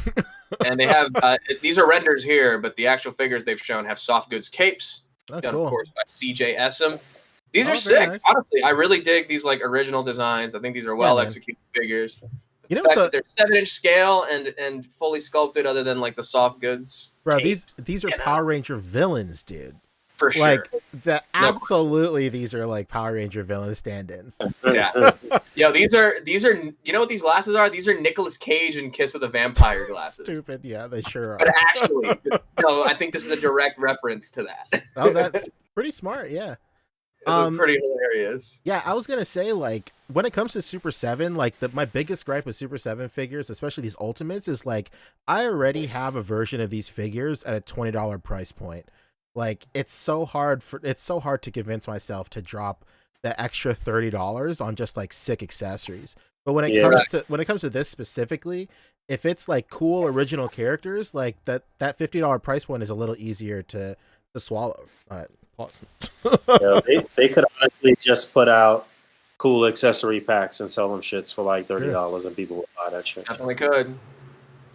As far as Captain Dead Star, same thing. Interchangeable heads. You got a different expression. You got a cybernetic eye underneath the eye patch. Oh, very nice. The ray gun and the skeleton key and a chicken leg, I guess. A shit list. They're going full R-rated. It says shit list on this. Or I guess G13, whatever. Got a map of galaxies, which is kind of a fun twist there with an X mark in the spot. Yeah, and a treasure, which they would not reveal the contents of. So. Oh shit! More R-rated stuff, maybe. Who knows? And of course, a flaming rapier, because why not? Yeah, why not? Jamestown in chat says these could be Beetleborg allies. Hell yeah. Damn, that's a throwback. Beetleborg. Absolutely. I love the design of these. I'm just thinking, like, fuck, how do I get soft goods versions of this? Like, maybe the head fit on the Nosferatu body for this guy here. Oh, true. Nightwalker in chat is suggesting you could possibly switch the heads with retro figs, maybe. Be pretty interesting. What retro figs? I don't know. I'm just reading the chat. Oh, okay. But no, these are 7-inch scale. So if you're talking about the reaction, okay. These are 7-inch scale ultimates. Excuse me. Yeah, these look sick, dude. Very excited I love for this. I hope they go really deep with this. I hope it's successful for sure. Look at the box art. I mean, these are again renders, but I love just this whole world that they're building here. Looks nice. This box is crazy. Yeah, tell me that a cereal logo shouldn't be at the top of this thing. Right. Oh my god. Yo, Batula, Captain Deadstar. Hell yeah, man. Yeah, Cosmic Ghoul Renegade. Bat Prince of Darkness. That would have been actually another cool accessory. Is some cereal boxes back to what these guys. Somebody, Punker Mike, get on it, dude. I'll provide the graphic if you want to make me some 112 scale cereal boxes with these guys on it. Yeah, these are like Scooby-Doo villains too, you know? Oh shit, yeah, absolutely. Right? Yeah, these are sick. I love this kind of mashup. And again, if they do the werewolf biker, they might got me. Yeah, man. Like somebody said it in chat. Anonymous Dude 123 said, "I can't believe figures like this exist right now. What a great time to be a toy fan." It truly is a renaissance era for this hobby, man. Like, it's crazy the kind of like wild shit we're getting. And this is a conversation. It comes up on my stream a lot, and I'm trying to work some things out to have an at length discussion about it. But like, I love that we're getting new shit. I love that we're not just getting the same characters over again, like our commenter said here. But I think people are like too attached to the shit that they already love to give shit like this a chance. Unfortunately, true. We've said it on the show before. Like, I would imagine a toy manufacturer's dream is to create their own line of toys and like their own universe or their own characters and stuff. We're just so used to just getting the same properties like over and over and over again that it's like that's just what's expected now. But it's cool to see toy companies like really dig deep into their imaginations and give us like really cool stuff that works with the copyrighted stuff they're already giving us. So it's pretty tight, man. Exactly. Yeah, I like. I want to, have some new IP to dig into, and it's fun to see something like this come along, and that's why I hope it does well. Because I do want to see more of it for sure. Honestly, like if I were to collect Ultimates in general, it would be something like this, just because it's so separate. It's so its own thing. Mm-hmm. But then at the same time, I'm like, man, how do I make this out of soft goods again? Yeah, I was just about to say, and because they have a little bit of soft goods on them too. I know, but I understand the aesthetic thing, and it's something that that comes up a lot with Super 7, especially with like the Silverhawks and why they're doing the single jointed pin elbows and everything. But like, I get the concession that they're making for maintaining the aesthetic, but I'm just curious to see what somebody like Brian Flynn thinks of like full soft goods figures to like fully compromise that. Like, yes, you get your double jointed elbow and you don't have to see it, Dang. Cool. All right, so that is a little bit of Super 7 action, coming in hot with some of this, but this Batula, super sick. Love these designs. Can't wait, man. Can't wait. Cool. What are we into now? I threw a link in for Tamashii Nation's new event. That'll be the last thing for miscellaneous. While you pull that up, we did get another super chat. BXR Works, of course, hits us with $10. Thank you so much, man. Four fist bumps. Thank you, dude. Hell yeah. Thank you. But yes, Tamashii Nations, I don't think there's really anything to really see. If you just want to focus on the logo, I guess. Tamashii Nations is doing their Tamashii Nations online event for this year. It's going to be happening November 19th through November 21st. This is the con we all went to last year and got lost on the way to the bathroom. Oh, dude, I know. It did not. I mean, I couldn't just translate the signs like you can on Google, so I Absolutely. got lost. Yeah, man. So so they'll be showing off like all their new like cool stuff for the next calendar year. They're going to be showing, of course, like Dragon Ball stuff, Gunpla, Tokusatsu stuff, and other anime properties that they have. It's gonna be super tight. I look forward to joining everybody on the showroom floor virtually. I'm sure that'll be a lengthy segment here on the show that weekend. So I'm pretty excited. They have a nice little countdown on their website. If you scroll down just a little bit, 96 days. Woohoo. If it's anything like last year's, I think the virtual aspect of it will be pretty cool. It's fun to walk through that thing. Tamashii Nations always does a really good job with their virtual events. It's quite nice. Yep, I'm with it. Hopefully we won't be having to do that too much longer, but I don't know what's happening with all of this COVID shit. So sure. I don't know. And the last thing to say, since we're talking about Tamashii Nations and their virtual event, is they have an in-person event in California, Santa Monica, I believe. They have a pop-up store, and big news for that pop-up store is last week we talked about how the event exclusives were available there.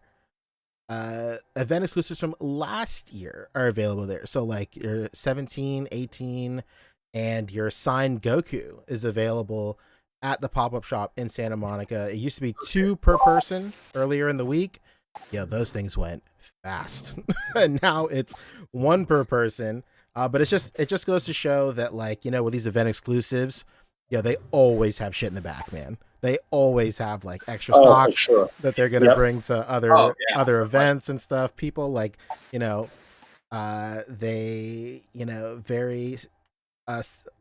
they always bug out. Every year whenever they do event exclusives, people like denounce the line if they don't get their hands on it. You'll get your shot, to be quite honest. If you didn't already, you'll get your shot eventually, man. Just hold out, because these are event exclusives from like last year, man. And I promise you, if there were cons being held all over the country, these would have been at every single con. Like the 17, 18, the signed Goku, all that stuff. These would have been everywhere. So just hold out a little bit longer. If you missed out on the ones that they were showing, excuse me, the ones that we were talking about like the other month, you'll be able to get them eventually. But yeah, that wraps it up for miscellaneous, baby. Oh yeah. Let's talk community. Let's talk highlights. Oh yeah. I curated a list. I sent it over, Fabio. It's like in a 1-tab thing. I think it's the first one. You'll be able to, it's just all 4 of the, or all of those. A couple of cool stuff from the community I just wanted to highlight real quick. Yeah, let me open them as new tabs. Oh. Boom. Very nice, very nice. So this is from Brian Mark the 5th, German. Yank. What a name! First impression. What a name! What a name! I don't know that that's supposed to be the 5th. I always just pronounce it as Brian Mark V German. Is it supposed to be the 5th? I'm being an idiot. Oh, okay. Oh. I just wanted to. I know, right? defending this man's honor. Hey, admirable for sure. I just wanted to highlight this because it's a really great still motion picture. Yes. Something we don't really see a lot of in the community, but whenever it does show up and it's done, it's done like this, it always stands out. It's so great. Really enjoyed this one. Yeah, really, really nice. If you don't know, still motion is a little technique that was the term was coined from the A.C.B.A community. Is basically when you use, and I'm not 100% sure if he's actually has 3 Bumblebee figures here, or if he just kind of shopped it in 3 different positions or poses here or whatever. But I mean, it's the same premise. It's just that he is a guy that uses some Photoshop. So, but yeah, it's basically when you take 3 of the same figure if you're doing it in the true ACBA form, and 3 or more, and you basically just make it look like the figure is in motion, but it's still. So, True. Yeah. still motion. Caesar McDowell in the chat is saying it is three different figures. It's G1, Okay. it's the G1 figure, the Netflix figure, and the Masterpiece figure. Ah, okay. It's 3 different figures. All right, got it. All right. Very nice. Yeah, Very real nice, cool. Very nice. Hell yeah. Good highlight. What else you got? Fabio, what the fuck are you doing? Yeah, what are you? What is that?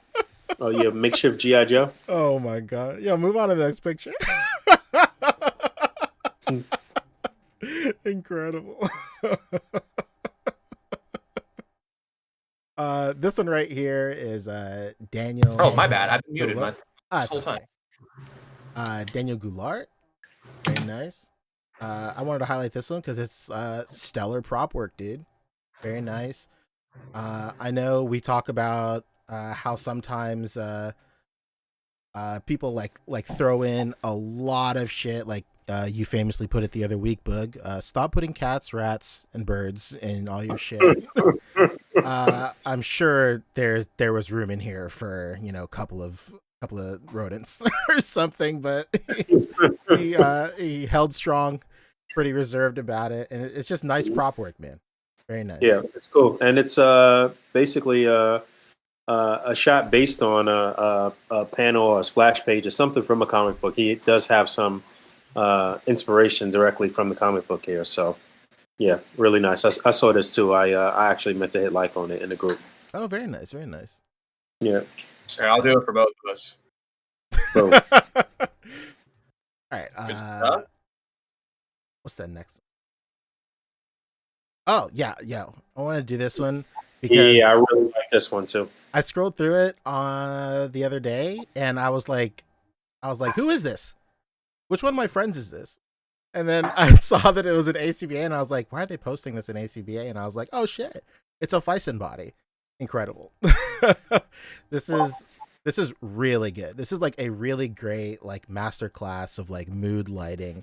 It's very, very nice. I saw a lot of a couple of guys like kind of like not necessarily like arguing, but kind of like having a nice back and forth about like the posing of like her like feet and her legs. I just want to go on the record. Any girl that's wearing chucks and a dress is definitely going to be sitting like that on the floor. My wife sits like that on the floor. Like all of her sisters sit like that on the floor. Yeah, if you're in a dress and you're wearing chucks, you're sitting like that on the floor. Period. No doubt. Yeah, very Avril Lavigne vibes. Yes. On top of that, I'm sure it took some real effort to get those chucks on the feet. I don't know what he did there, honestly. I guess he just kind of took the feet off and just stuck them on those pegs or whatever. But yeah, really nice use of this Fison body. Real cool. Yeah, it's great. I love it. Non-perverted use of it is always going to get a like from me. True. It's so easy to just like, you know, just go straight to utilize like a seamless nude body. And you know, when done tastefully, it looks really great as well. Mm-hmm. But it's so easy to just not put any clothes on the shit at all and have some tits out in the group. Yeah, absolutely. You know, and it's guaranteed likes every time. It's the best part. Oh, true. But yeah, this was nice. I really wanted to just highlight it. This is by Leo Juarez. Hell yeah. Yeah, is this this made Saturday Salvo this week actually too? Oh, but, very nice. Is what head is that? Is that actually one of the Fison heads? Because I know there's some different ones that came out. The one I have is with the black hair, and the woman looks sort of Asian. I guess they all do. I don't know. Well, you know, it is what it is. Yeah, I think But this might be a the third. stock head, I think it might be a different one. I don't know if it came with the Fison body. I don't recognize it specifically. All right. But yeah, this is nice. Cool. Yeah, real nice. That was the fourth one, right? Oh, here we Yeah. go. Oh, Big ups. Yeah, first of all, is this a JoJo reference? Of course it is. Big ups to Brandon to know whatever. However you say your Brandon. However you say your last name, Brandon. Who knows? Brandon Source Rex on Instagram, YouTube. Yo, King Kaiju himself, man. He always hits it out of the park whenever he does kaiju shots. And this is great, man. A really great reference to JoJo imagery and stuff. I know he grinded it out quite a lot too. In the grind, he talked to like a couple of us in the Discord and stuff, and we gave him some tips and whatnot. So I really wanted to highlight this just because like it was really cool. It's like it's always fun recreating memes. I feel like that's basically all I do. But this was nice. The posing is nice. I think the lighting is quite nice too. It's just super tight, and I wanted to highlight Brandon for sure. This one made Saturday Salvo as well. Really nice. Shit, yeah. Yeah, I curated a lot of these before Saturday Salvo went up, so it's nice to know we're on the same brain wave. Let's go. No doubt. Hell yeah. Dope. All right. How about this one, huh? How about this one right here? Yeah, Adam Smith brought it. I think he did a really good job with this. I wanted to highlight this one because like I thought the posing was very well done. The attention to detail to put the knees on his wrists to stop his claws from coming out was like very cool to me. And like I like the way that his head is like posed, like his chest is like flat with like the surface and stuff. Like it's just, whenever we talk about like what to grind on stuff, we always talk about like these little small touches, these little pieces of like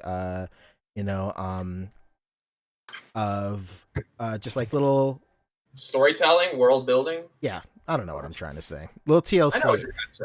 Little bits of TLC that you can sprinkle into your photo. Just take the time. A lot of people, a lot of photographers, especially when you're first starting out, you're just very excited to just put your work out there.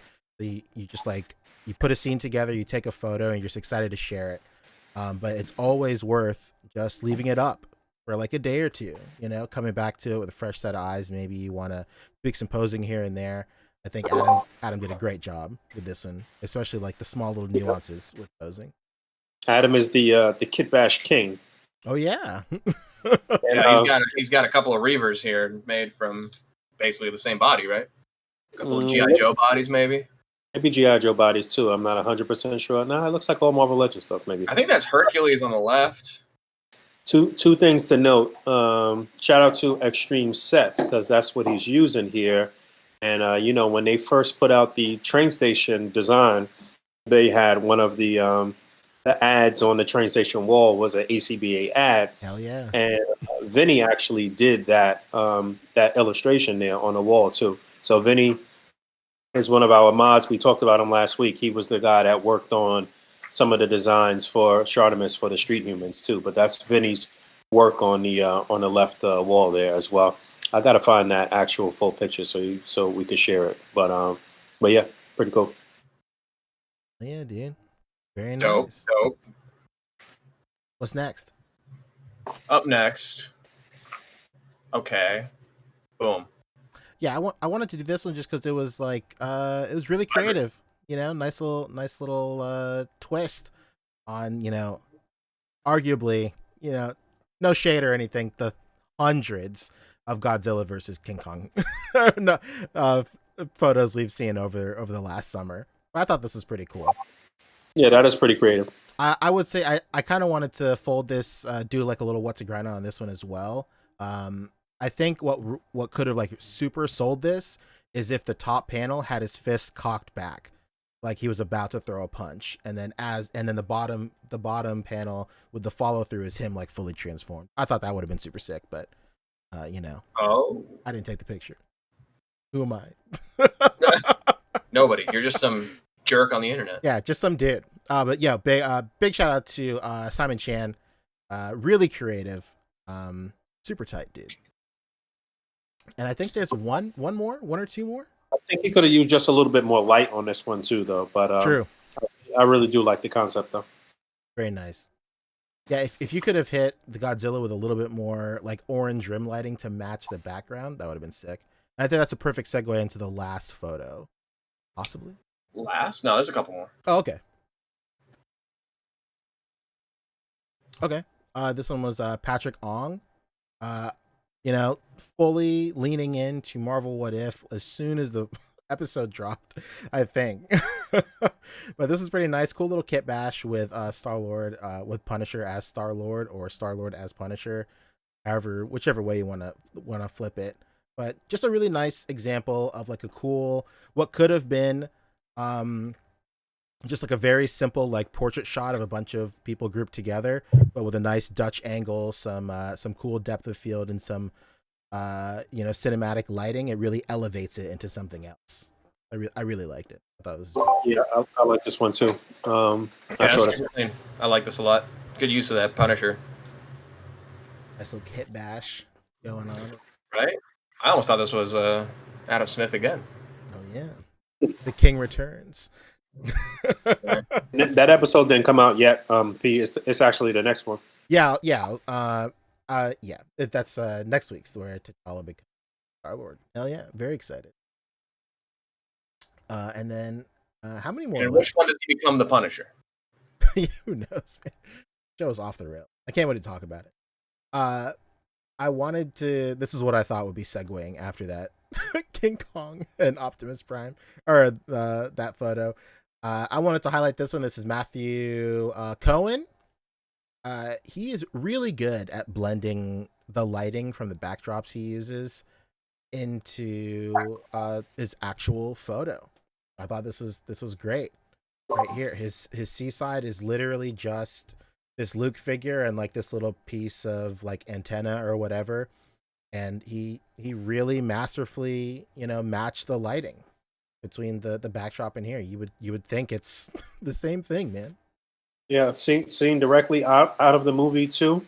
Mm-hmm. To be fair though, he does do quite a bit of shopping. Sure. The lights and stuff here, but yeah, it is a big monitor as the backdrop, and that's not easy to blend. So yeah, he gets mad props for this, and mad props for it being like pretty much an exact replication of the fucking movie too. Yeah, it was great, man. Yeah, this was real good. This is one of those photos where I stopped and I was like, oh shit, yeah, gotta highlight this immediately. Hell yeah. And was this, how many more left on? Is it Second, last one you said? Oh, okay. Is it this one? Yeah, it was okay. Yeah, our last highlight comes from Alvaro Garcia. This was just really nice. We always see a lot of like Toy Story, like in world or in scale stuff. Toy Story is notoriously one of the easy, like one of the go-to like beginner type of figure photography themes you see a lot, because like they're just toys. You don't have to worry about building a scene or anything like that. You can just throw them on your desk or whatever. Basically the Ant-Man of the Pixar world. When it comes to toy photography and stuff, you can just shoot this. You can shoot these toys anywhere. It technically makes sense. But this guy definitely went the extra mile with recreating a little bit of like Andy's room in here. The colors are really, really nice in this one. I just really liked it. It was just such a nice, like, pleasing photo to look at. Thought it was really tight. And you don't really see, these are the model kits too. These aren't the Revoltech. I believe these aren't the Revoltech figures as far as I can tell, but these are like the model kit that Bandai put out. Like I think last year, a year before, something like that. But it was just nice. Wanted to give some props to Alvaro. Hell yeah. And did you ever have the kind of like early to mid 2000s Toy Story figures? I forgot who made them. The ones where like Woody was like actually like a soft goods doll and stuff, or no, they were like action figures. They were like maybe like 4 to 5 inch scale. No, I was poor. But I remember every time I went to Disney when I was like a kid, like they had a line of like figures on the pegs, and it was like just crazy versions. And I remember I had a Buzz Lightyear that was like chrome, like vac metal. Oh, I do remember seeing those. Jetpack.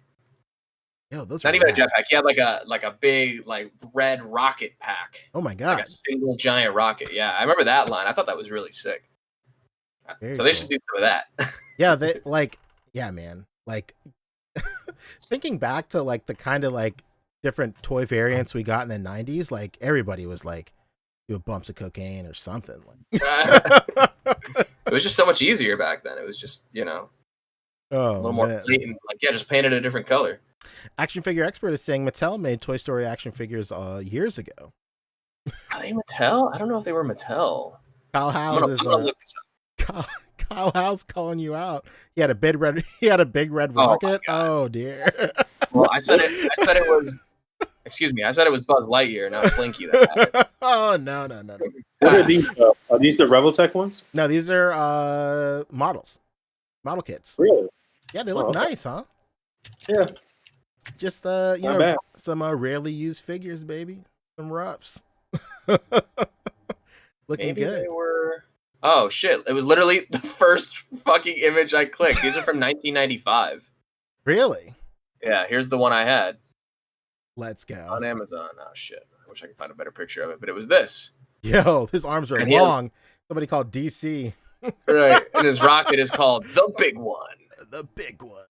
Yeah, these are. I remember these being like at Disney all the time. I do Or remember maybe seeing you're- these. No, that's the bendable figure, but His Benno figures are wild. Were these at yeah, Kmart too? basically. Probably the only place I could have ever seen. Probably, yeah. But it was this line right here. Who made these? Who? Thinkway Toys. Thinkway Toys. That's who made these. Thinkway. What a name. Yeah. Yeah, and I remember specifically like the cartoon card back of it too. This is the solar cool. Buzz Lightyear. That's cool. Yeah. Very cool. But they sold these like well into the 2000s. Make no mistake. Well, if it ain't Alright. broke, don't fix it, huh? Right? No, but Yep. it's cool because like the Buzz Lightyear had like extendable wings and everything too. Oh, very cool. Just like the commercial. Yeah. Yeah, so that does it for highlights. Yeah, big shout out to all the artists that we highlighted this year. Or this year. Yes. This year. This We'll see you next episode. time. Yeah, we'll see you next time. Bye. Yeah, big ups to everybody that we highlighted. Find their stuff in the group. A lot of these guys have their Instagrams attached to their photos in the description. Go and follow them on Instagram as well. Super sick. Next up is what to grind on, and there's just a few. As always, like we said last week, if you want your photos critiqued live on air, just tag your photo on Instagram or Facebook with hashtag WTGO_live. What to grind on live. I think there's 6. Yeah, so here's No, the WTGO live. Use that taggy tag. Hell yeah. Yeah, I did just 5. So yeah, I threw the tag in there too. Here we go. Hell yeah. This first Yeah, one, DC. I love that guy. guy's great. The Super homie. sick. The man. The man. Yeah, he's always popping up on my streams too. What's up, dude? Hell yeah. I wanted to highlight this because, posing is great on this. The effects, super nice. Well, really great cutout placement. Really great cutout, like layering too. You have like what is it, an onomatopoeia right here where it's the words. Yes. And then you have like some blast I don't know if effects. we're allowed to call them cutouts, right? And then you have like the blast effects back here and all that stuff. It's nice layering for sure. My only piece of advice, and the reason I wanted to highlight this, is because your cutouts are yellow and the blast effects coming out of Tyrannosaurus are yellow too. Maybe the background could have been like a different color. Your best bet is to find a color wheel. Dust that thing off and then just look the opposite way, baby. Or do like the rules of threes. So for this, it probably would have been blue, right? Yes. Yeah, blue backdrop would have been fire. Yep. Absolutely. But everything else is great. The really cool use of like of a Tyrannosaurus and like a legend, not legends, a Lightning Collection Lord Zed. It's nice, man. Super cool. You don't really see like Lord Zed. I don't think he ever like grew big in the show. If he did, that would have been like season 3 or some shit like that. I don't know. I think I was like off the wagon by then. But, before like getting back on, I don't fucking know. But it's just nice, man. But yeah, like I said, what are these buildings? They're not Tommy Tech buildings. They are like kind of like a kit almost. You got to assemble them a little bit. I don't remember the name specifically. Michael Wisman got a couple of these as well, and I think Brandosaurus Rex has them. Anybody who does like kaiju photography or photography in this scale, they have this in their toolbox for sure. Very nice. But yeah, just mess with the colors. It's I I can understand why like it's like an afterthought. You know, your backdrop is like, you know, obviously like way back in the back. You don't really think about it that often. But to avoid like a little bit of bleeding here and there, I will say his lighting is really great because like, you know, even though it is the same color, like they're all separated. You can definitely tell where the blasts start and stop. They don't bleed into the backdrop at all. Colors of the cutouts don't bleed into the backdrop. It's very nice. But if it was blue or just another like whatever the third of that color wheel is, like it would have really popped for sure. Right. Yeah. That's when stuff like that matters. It might seem stupid, but that's when it matters. Hell yeah. Well, what's next? Next up, Kevin Johnson and Jamestown are saying they might be Preza buildings or Outland models. Outland model railway scenery, I think. Yeah, this is from. Is that Bride Car? It is. It is. It is Captain Carter himself. Hell yeah. Captain Lives Carter. This is from Cap Lives. I wanted to bring this up because like the way that this fight is like frozen in time is like as if Red like just threw a punch at Batman. And I think like when a lot of people when they take photos, myself like I do this sometimes too, is like you really want to like over exaggerate like your limbs and shit, right? Like all the time. But I think like if you were to freeze the fight at this moment, as soon as somebody punches you, your arms aren't already like all the way up here. Just looks kind of crazy, you know. Maybe just like maybe it would have been like even more, you could have emphasized like more action if the arms were like still down here and like just his face is like coming up like that. That would have been that's like my real only advice, you know. It's quite nice. I would say I'm trying to make out what the Blue Ranger is doing. Is he holding Batman's cape?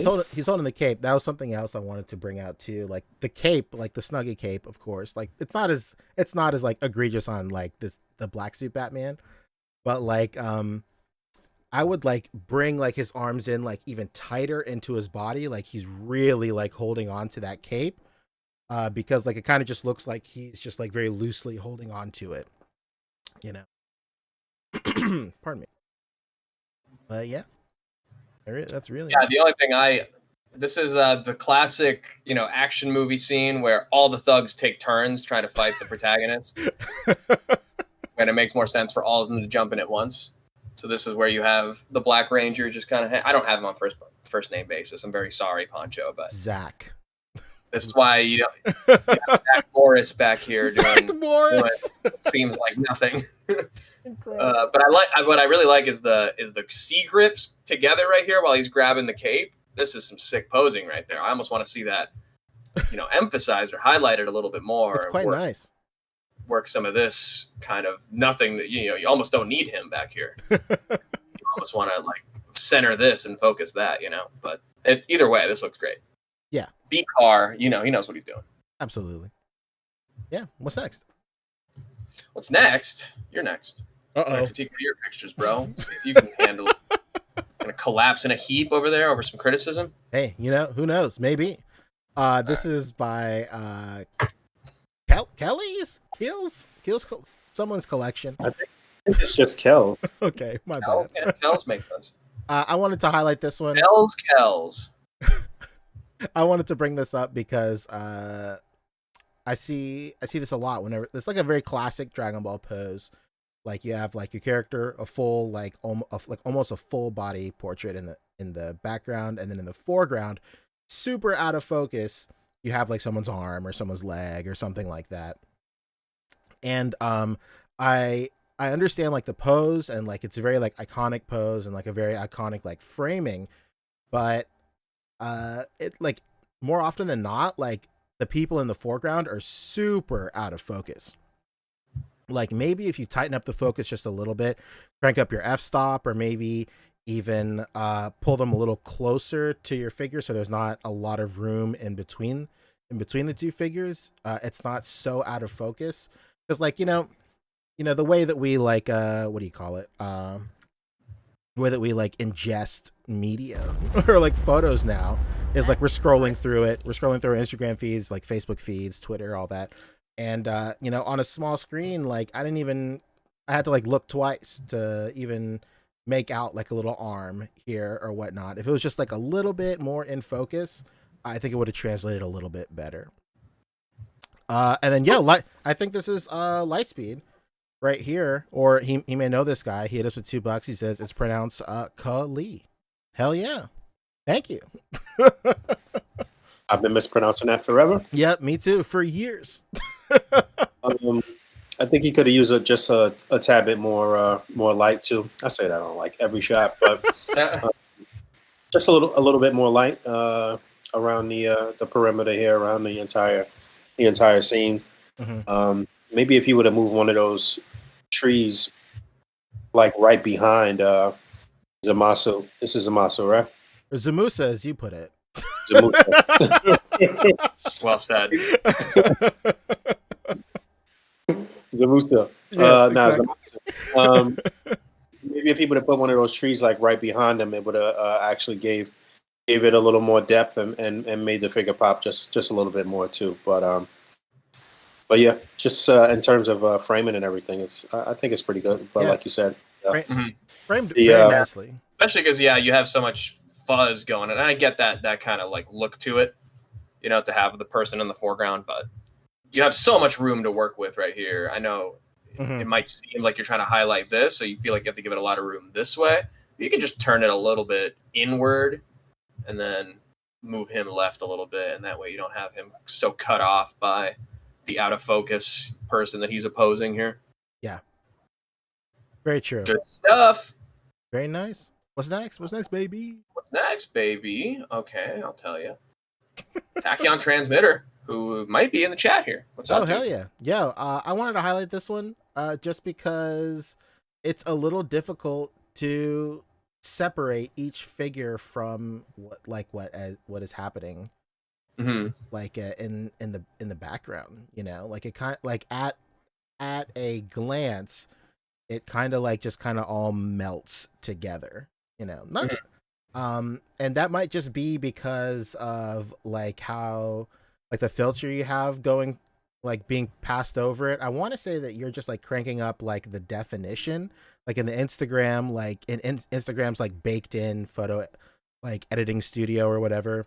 There's like an option that's like definition or something like that. You can crank it up, and it kind of seems what's going on here. This might be a situation where like I can definitely tell that he has like some sort of fill light over to the left. It's like a pink fill light. This might be a situation where it might be it's like it's too hot, and like everybody is like rimmed by this pink fill light. So it's yeah. Yeah.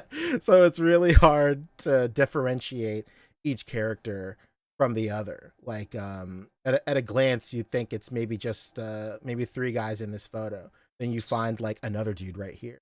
And then there's another guy right here. And then oh shit, there's 3 guys back there. So I don't know. Let's see. How would you remedy this, Bobby? How would you make it to where you can see these guys stand out more from one another? You got to balance out the super bright light. And I think he's trying to do that over here, but then I think both lights are just a little hot because there's like maybe some kind of blue or green light on this side you can see on Beachhead. Okay, yeah. So I think, just overall, this is the opposite. This is too much light almost. So you're completely losing this dude, especially because you got so much red on the bike and on the blasters and on the red ninjas back here that you're losing a lot of them in the similar red lighting, even though it's pink, but it's still kind of on that red scale. Mm-hmm. Yeah. So you're losing a lot of that. So the lights are too bright and they might not be the right color too. Plus there's some kind of like HDR filter on this as well, which is... Yeah, that's what I was talking about with like the definition slider on Instagram. Kind of gives it that faux HDR type deal. Right. Yeah, but Crunchy Cheeto Creations, he's picking up on what I was thinking when I first saw this. This kind of looks like the back of the packaging lighting, Yeah, true. Hey, well, you made it, dude. Yeah, for sure. If that's what you were going for, chef's kiss, dog. Hell yeah. Right. That's also a piece of like artwork. So True. It's different than photography because everything can be in focus in that photo. Everything is in focus in the drawing, right?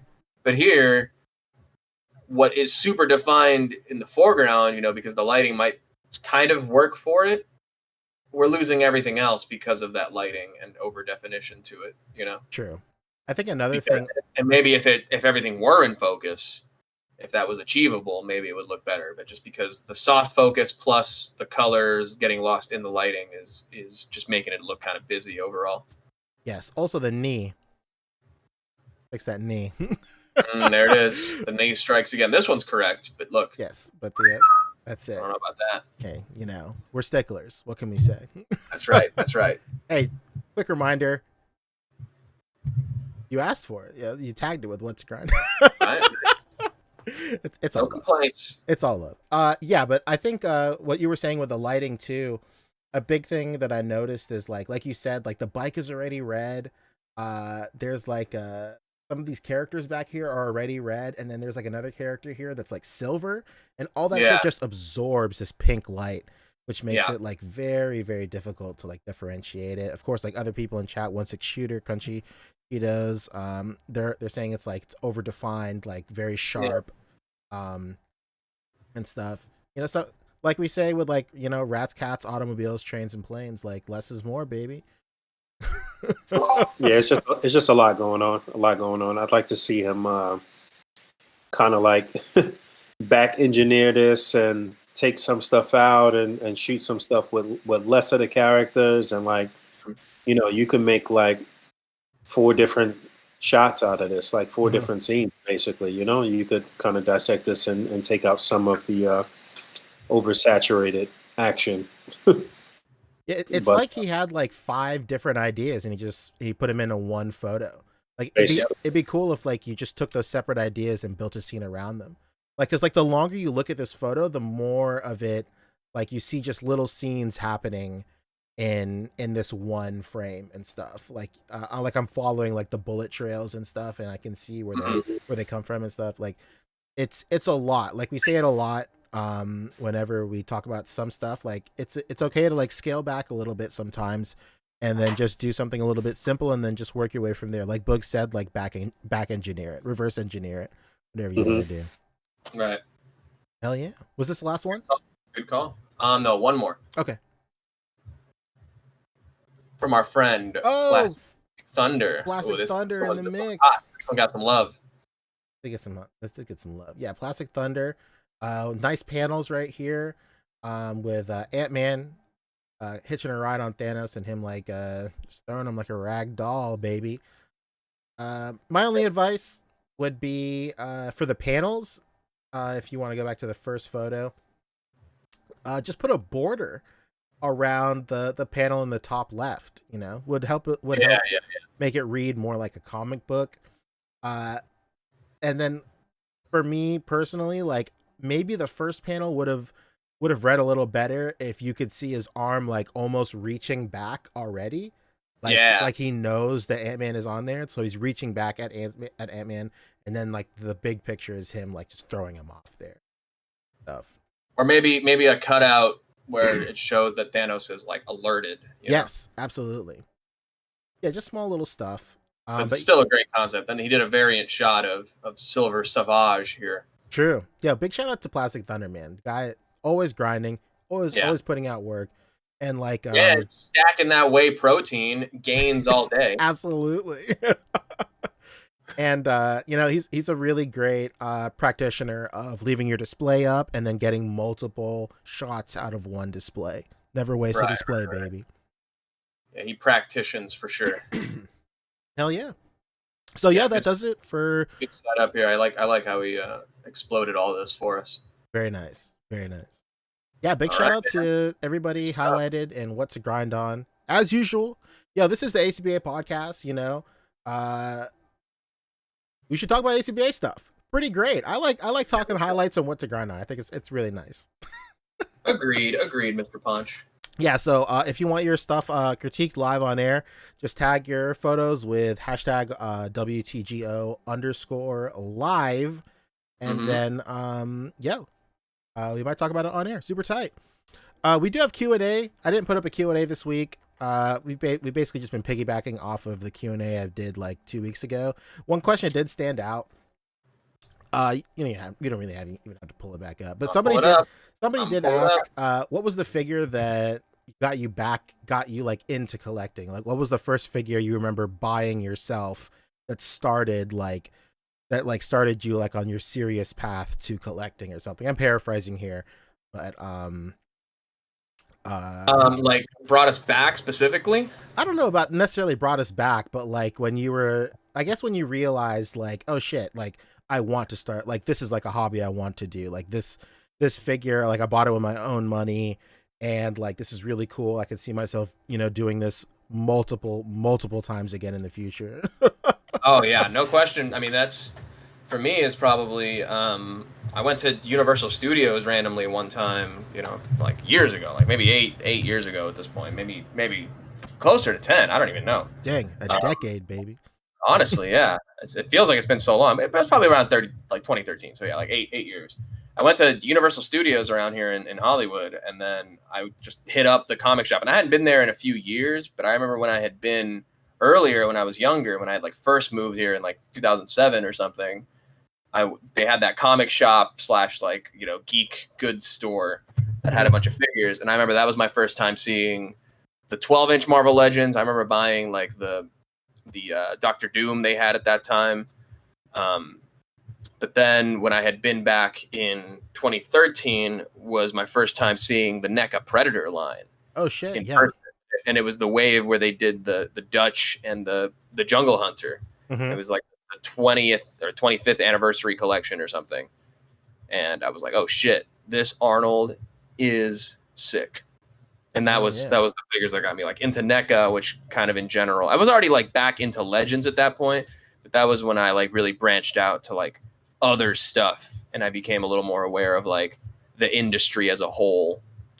That makes so much sense because like yeah, especially early on in the podcast history, you would talk NECA Predators for what seemed like forever. So like, yeah, that makes perfect sense, man.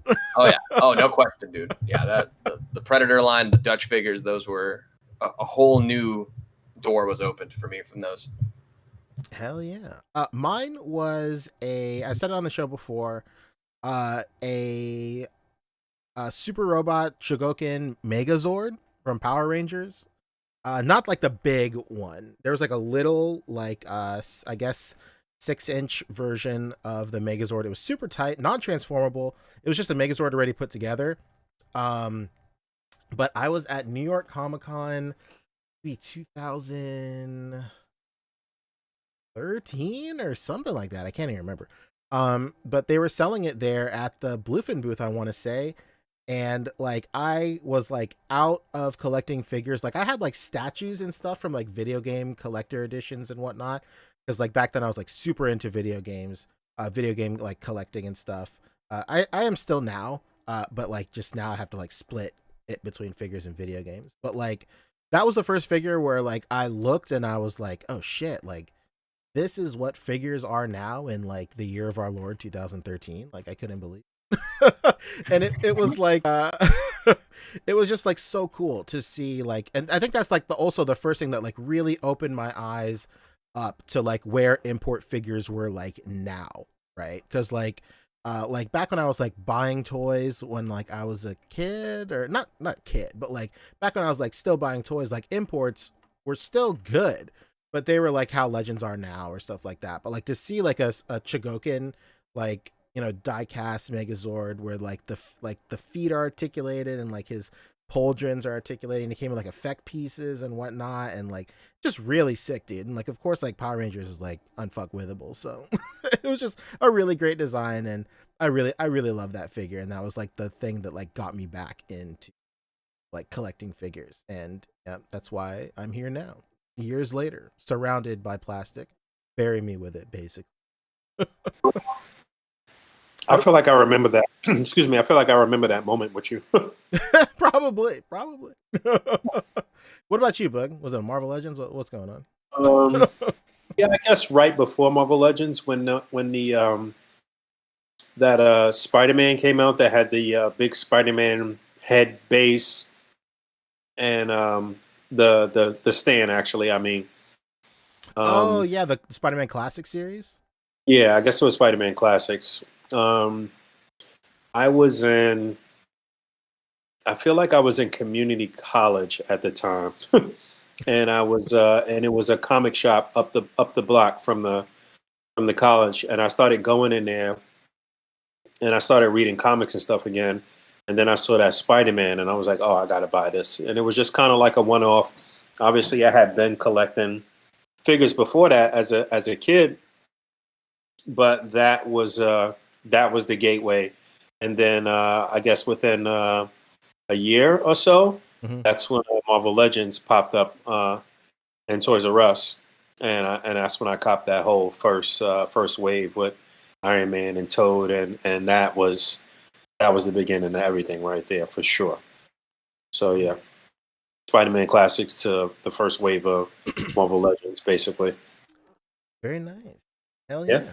Yo, thank you everybody for who submitted a question. I'll probably put another one up maybe on Monday or something so we can get like, a whole week's full of notice and stuff. I know Cap Lives is in here saying, do we still ask questions in here? I'll put up a new Right. post.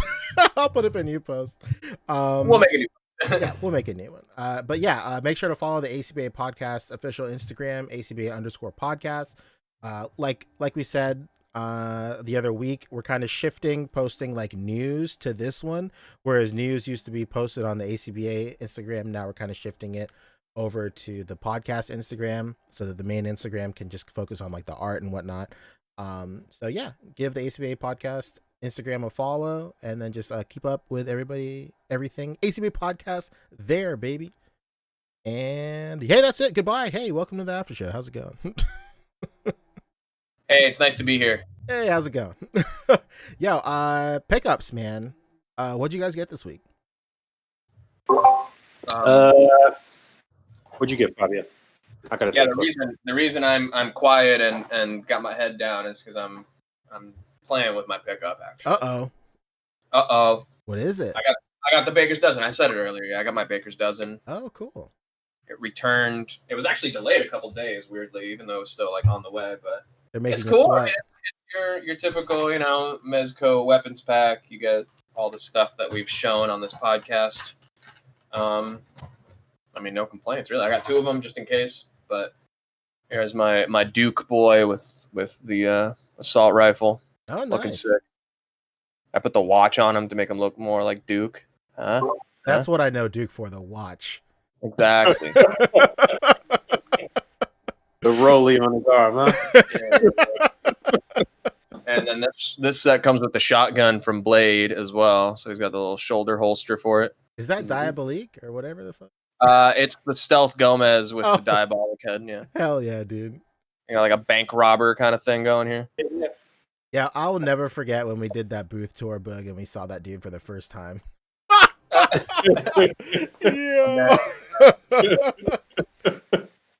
I think that's it. Yeah. I mean, it's a good pack for sure. I'll probably talk about it on my channel, but it's got some good stuff in here. Some stuff that we've seen from like other weapons packs. Like this knife was in the Hazard Squad weapons pack too. Just covered in DLC for action figures here. It's pretty sick. Absolutely. Horse armor, right? All right. So shit we've seen 70 times already. Gotcha. Yeah. That's it. I don't think I got anything else. I'm waiting for my soft goods pack still. Okay. Yeah. I don't think I got too much stuff. So I got maybe I got this last week. I don't know. I got the horse from Mythic Legions, but I literally just opened it last night. Oh, nice. What do you think? Yeah, I think you showed it last week. But what do you think of it? Yeah. Yeah, it's a really, really good piece. Like, with a lot of Mythic Legion stuff, you could do like customization, I guess, or kit bashing or whatever. A lot of the parts come off and stuff. So I would assume that's so you could mix and match with the like flaming horse that they're supposed to put out, because I'm sure it's the same buck basically. In fact, the flaming version is really more prominently featured on the box than the actual regular one, which is kind of weird. But I I guess in the storyline, that horse becomes like a undead horse or some shit. I don't know. Sick. But yeah, really, really nice. The legs move outward. Um, at the upper body, they move outward in the back. They're articulated at a couple places. The neck moves, the head moves. Pop off. You can take the harness and stuff off. It's got some weight to it as well. But it's a big horse. I was able to get guts on there. Somebody did say that he wouldn't fit, but it actually works okay. But definitely going to work a little better with Legends and probably Mezco for sure. I didn't try a Mezco figure just yet. I definitely want one. So if anybody's got an extra, Trevor, if you ended up with some extras, hit me up. Yeah, Mention your bag of goodies, Trev. Trevor, because I was actually speaking to a community member's. This sounds weird. Whoa. Speaking to a community member's wife. Oh yeah, that does sound mad weird. She was trying to figure out something to get him, and I put her on to Trevor about an extra Mythic Legions horse. I don't know if she ended up getting it or not. So if she didn't, Fabio, then yeah, that might be an opportunity. Okay, all right, good to know. Because I want one for Wonder Woman for Yeah, a lot of and everything when they come out. Yeah, a lot of opportunities, a lot of possibilities with the brown horse, and I assume at some point they'll come out with a white one and black and do all the colors and shit like that. There's no way they're not going to get their money's worth out of that mold, Right. Yeah, they're doing the moose and all that stuff too, and the centaur. Right. Yeah. Yeah, you could see how the kit bashing and the swapping the parts can happen. The parts come off pretty easily. So nice. I got that, and I feel like there was like one other thing that I got. Well, I actually didn't get it in hand yet. I'm waiting for I'm waiting for Ultron from the Ursa Major Build-A-Figure wave. It might actually be in the mailbox right now. Not 100% sure. But yeah, that was it for me. What about you, P? I got. What did I get? I didn't get much. I'm still waiting to ship my pile of loot that has like my birder in it. That thing's taking forever. I don't know why I'm waiting so long. I think like it gets to the weekend and like the estimated shipping is like Wednesday, and I'm like, okay, I'll ship it on Monday then. By then, the estimated shipping is like Friday, and like, nah, I don't want to wait. I don't know. Something did get added to my pile late when I had already shipped it, and something came in. Let me check. Yeah, I always hate it when that shit. That's when like your pre-order populates as soon as you ship it. Oh, the Yamaguchi Iron Spider is ready to ship. Yeah, I ordered that through Ami. It's interesting. Like domestic got it so fast. Like it just showed up on Ami, and then now like everybody stateside has it. It's crazy. Yeah. That was really weird. I actually I didn't realize I ordered it through Ami too. So mine is actually just sitting there, but the Big Bad Toy Store one is the one that converted first, basically. Interesting. Yeah, I got what do you call it? Ollie's is having like a huge Legends sale right now. Walton told me that. Yeah. My Ollie's is always there's nothing there. So why would they have Legends there? But they did. They had some. They had like the whole like vintage X-Men wave, and they had like some of the Wendigo wave. They also had the entire East Coast stock of that old stealth Iron Man, the one that came in but that was on the new body of the Iron Man that works really well with the Riri figure. I saw at Walton's they had the Squirrel Girl figure as well for like $15. I told them to grab it for me. I've been waiting for shit to go down to like that price, basically. They have they also have like the War Machine Punisher too. Really? Yeah. So it's quite nice. I'm gonna ask David to scoop me that one too. I was waiting to see if they would put it up at my Ollie's, because like whenever Ollie's does these big sales, like they load up like these huge pallets. But like this pallet was like only half full, so I was like, yo, these guys like quit in the middle of it, or are they just gonna stock more later? I went back today, they did not. So whatever, it is what it is. Also earlier, Target put the Iron Champion on clearance. It was in like the Hugo wave. I don't know what wave is that. Iron Champion. What? Who? What? Like the Iron Man, Captain America, whatever that guy looked like. Civil Warrior. Civil Warrior. Yeah. Wow, great one, Joe. I don't even know what the fuck I called him now. Iron Champion. Oh, yeah, that's great. Right. Hey, what's up? I read a lot of comics, apparently. But I got that. It's nice, man. Like they're just like cool little figures. Like, you know, yeah. Who am I to complain about like a $10 legend or like less than $10 legend, whatever.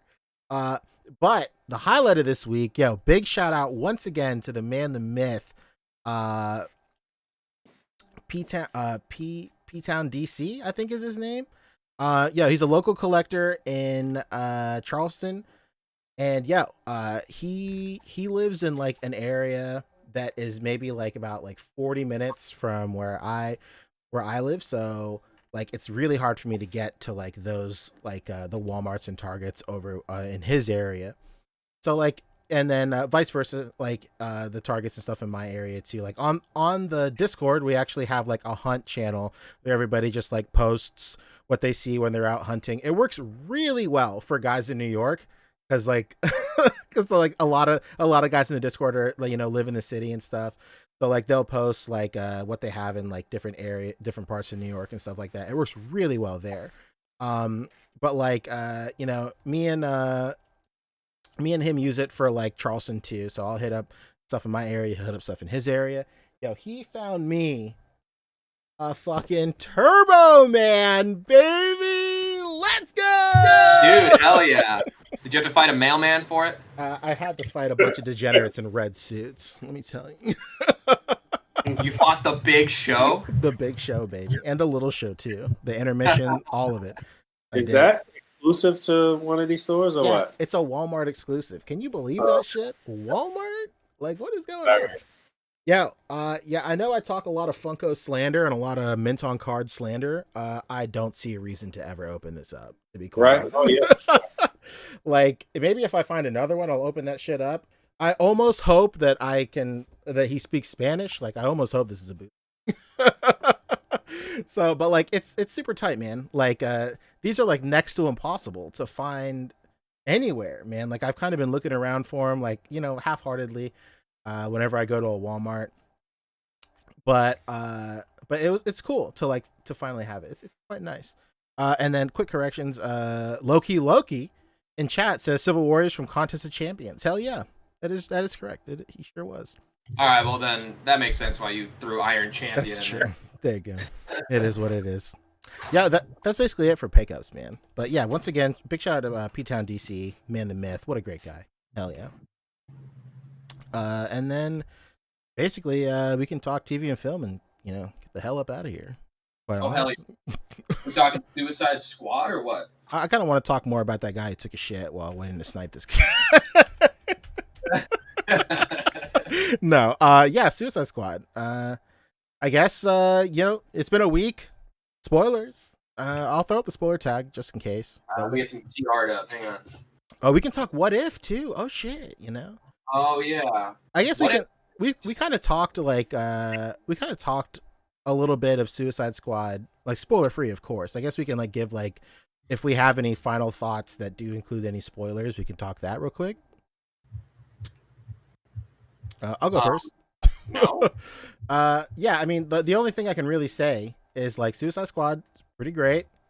I think the best scene is that Harley Quinn scene where she has all the flowers and stuff, and like it's very like stylized and stuff. It's just really cool. It's like a nice like it's almost like a look into her mind.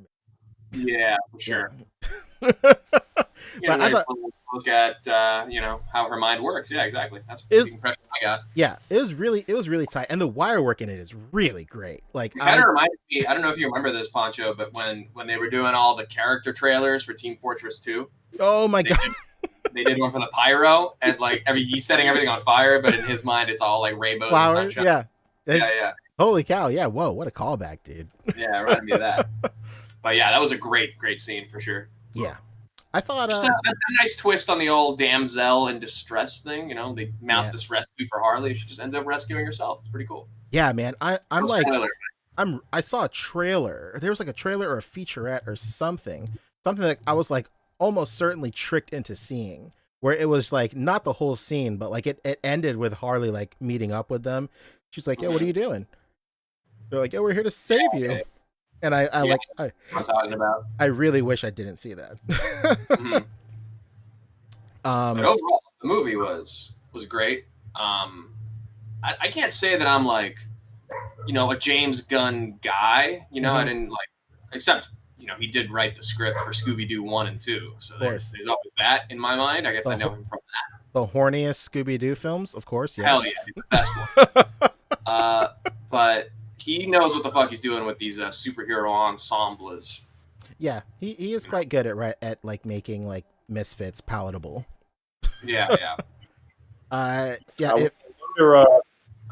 just wonder how much better the Marvel. I was about to say Marvel Suicide Squad. Guardians of the Galaxy would have been with a R rating if he could really let loose on that. I don't know if it was really necessary for Guardians, but I don't know. I guess some moments could have been a little more graphic or That's crispy. had curse words and shit. I guess I don't know, but I really did enjoy this. Yeah, I thought it was nice. I guess that's it. That's all we can say. Great movie. Check it out on HBO. Ever. As far as non-spoilers, can we talk spoilers though? Sure. Yeah. I guess I talked spoilers already with the Harley scene. Yeah, that Harley scene, I guess. But just in general, it was just like a really. I wasn't expecting quite so much. I don't know, world building. I guess with the Starro and everything. Has history to it. Universe building, if you will. Yeah, I guess so. I guess there really isn't too much to spoil, is there? No, not really. Yeah, I guess the Peacemaker turn was kind of spoilery, and that was great. Peacemaker, obviously, like one of the best parts of the movie. That scene when they're fighting to like kill the most people in the camp, Yes. and I'm watching that scene, and I'm like, these people like are just kind of doing like this person is just doing laundry, and they're like, am I supposed to feel okay about this? And then the reveal comes, and I kind of saw it coming. Yeah. Like I knew they were building up to a reveal. I'm like, oh my god, they've probably just been like murdering innocent people, haven't they? Yes, they're innocent people, but they're allies, like the freedom fighters that they're kind of there too. It's super. I actually didn't even catch it. I was just kind of more like mesmerized and engulfed in just the rivalry that they were having and the type of kills that they were doing and shit like that I wasn't even really paying attention to the like people that were getting killed in that particular scene. But right? Isn't that crazy?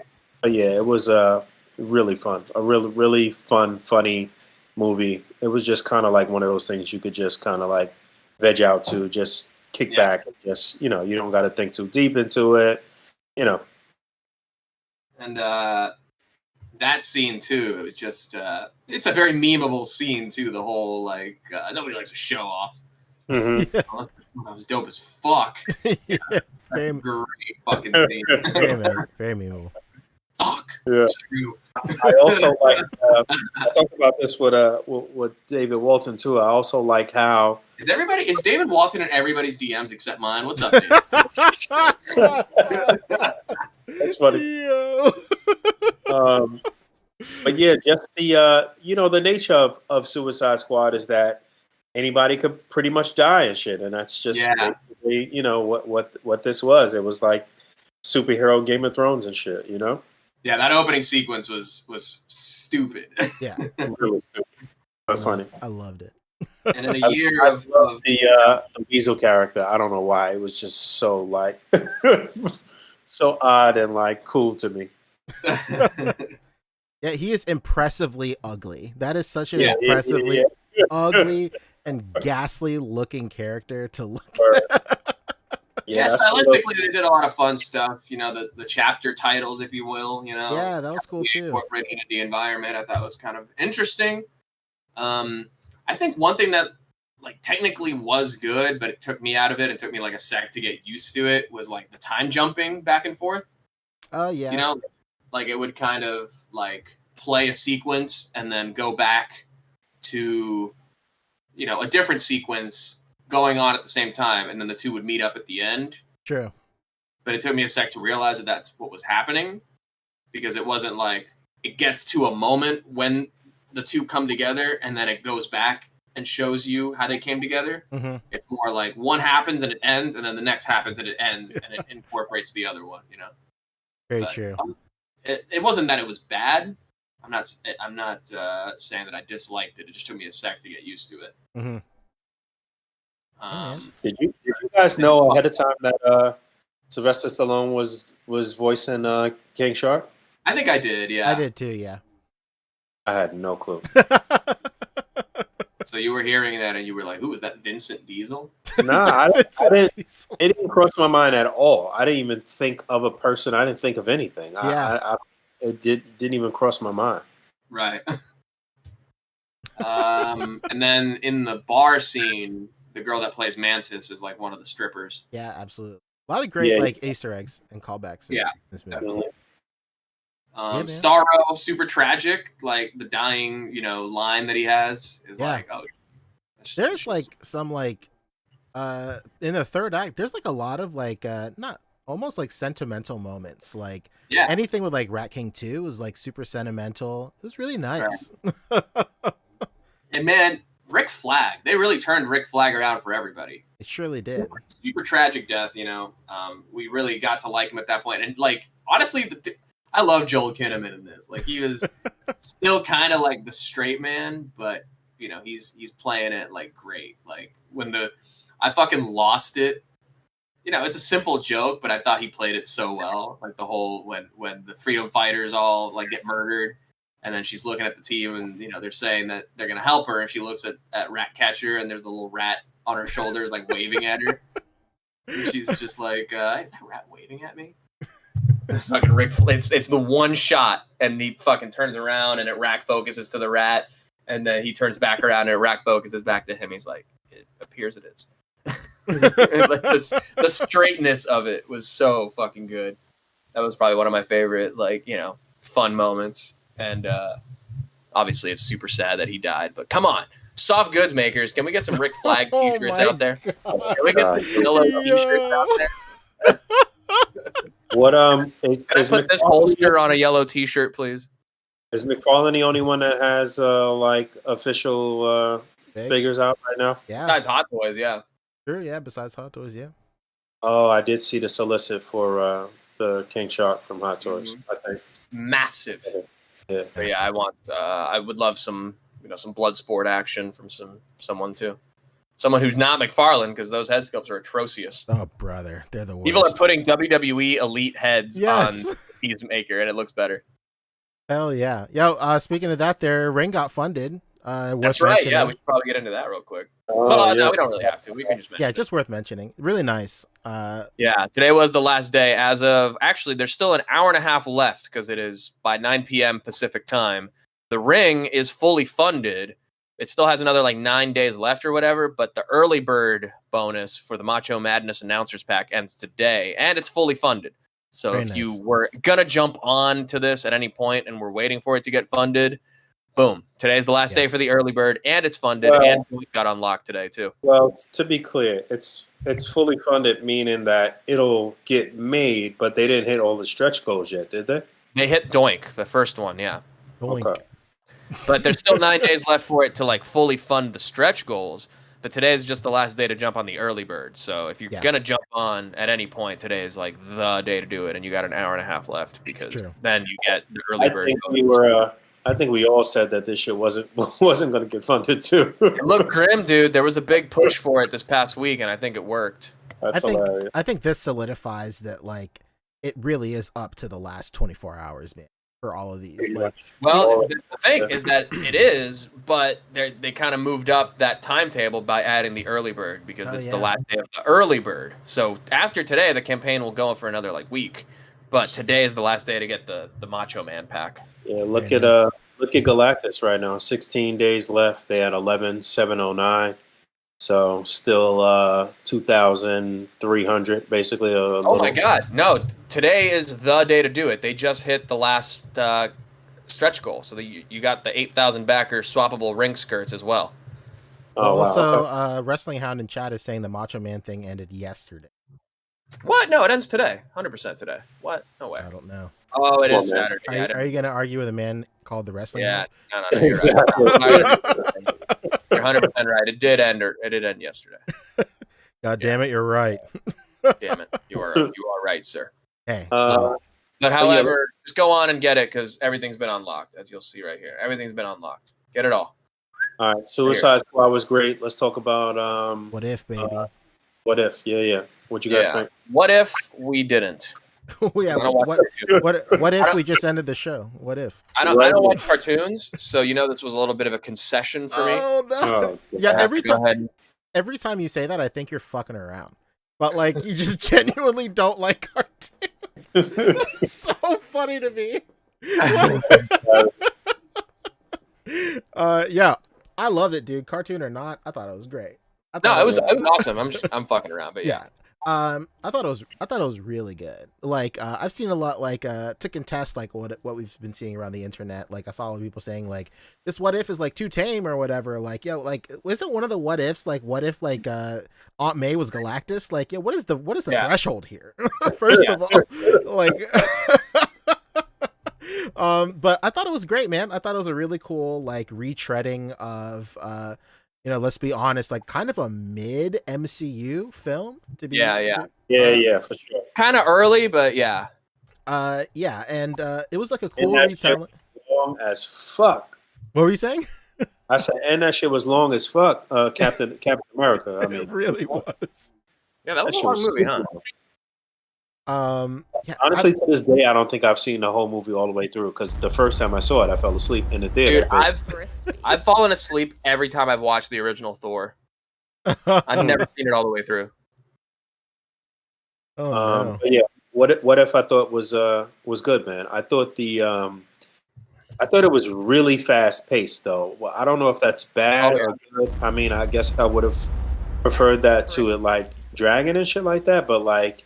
It was like all action basically. Yeah, like, it moved quick for sure. I thought like literally the story moved fast though. Like you know what I'm saying? Like shit was unfolding very quickly. Yeah, it was literally just like briefing scene, action scene, briefing scene, action scene, briefing scene, action scene. Like at least in the movie there was a little bit of room between that, but no, this one it was just like, all right, we did this thing. Here's our next thing we do, and then they go. Yeah. Rick is here. Rick Nass. I'm here early. Yay! Great to have you. I'm here first. I know you watched this, didn't you? You watched What If, right? Yeah. I kind of heard a little bit of what Fabio just said right now. And my biggest issue with What If was the fact that the pacing was really weird. It was like, now she's taking the serum. Oh, well, now she's going to go fight the bad guys. Oh, now she's got behind the... That's literally what I just said, that it was just really fast-paced. Like, I don't know, but I guess they tried to cram a lot into, what was it, 30 minutes? Yeah, they're cramming a 2-hour movie into 30 minutes. Basically, literally. It was like all the beats, the original movie, just that twist and just super fast, like coming right at you. The other issue I had was that they really made Stark into like a really like flappery cat. Well, isn't that like kind of what he kind of turns into, an Agent Carter? That's what I've been hearing. Like, kind of, yeah. There's a little bit of that. I never watched Agent Carter, but it's just so weird that he's like that because as an adult, he's like such a stern dick. But like in his youth, he's like I love the way you carry shields. Like yeah,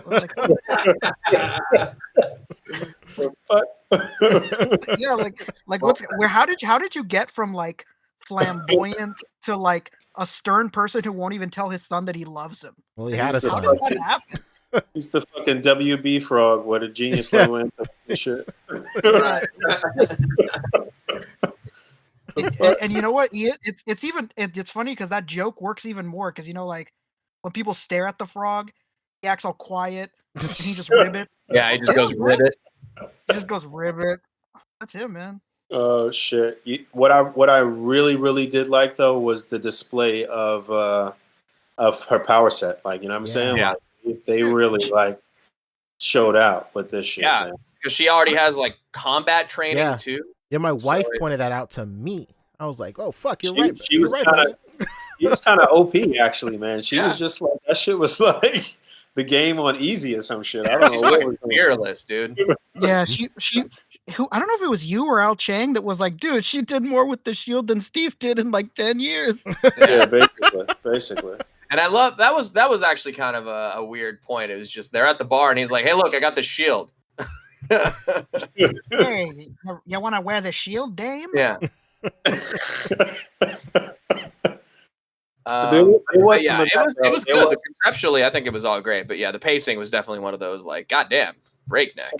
Good old sexism and shit though. This guy, she's a girl. Like, oh my God, shit, hilarious. So they condensed the plot of Captain America and Agent Carter to the TV show, like all in one. Yeah, basically.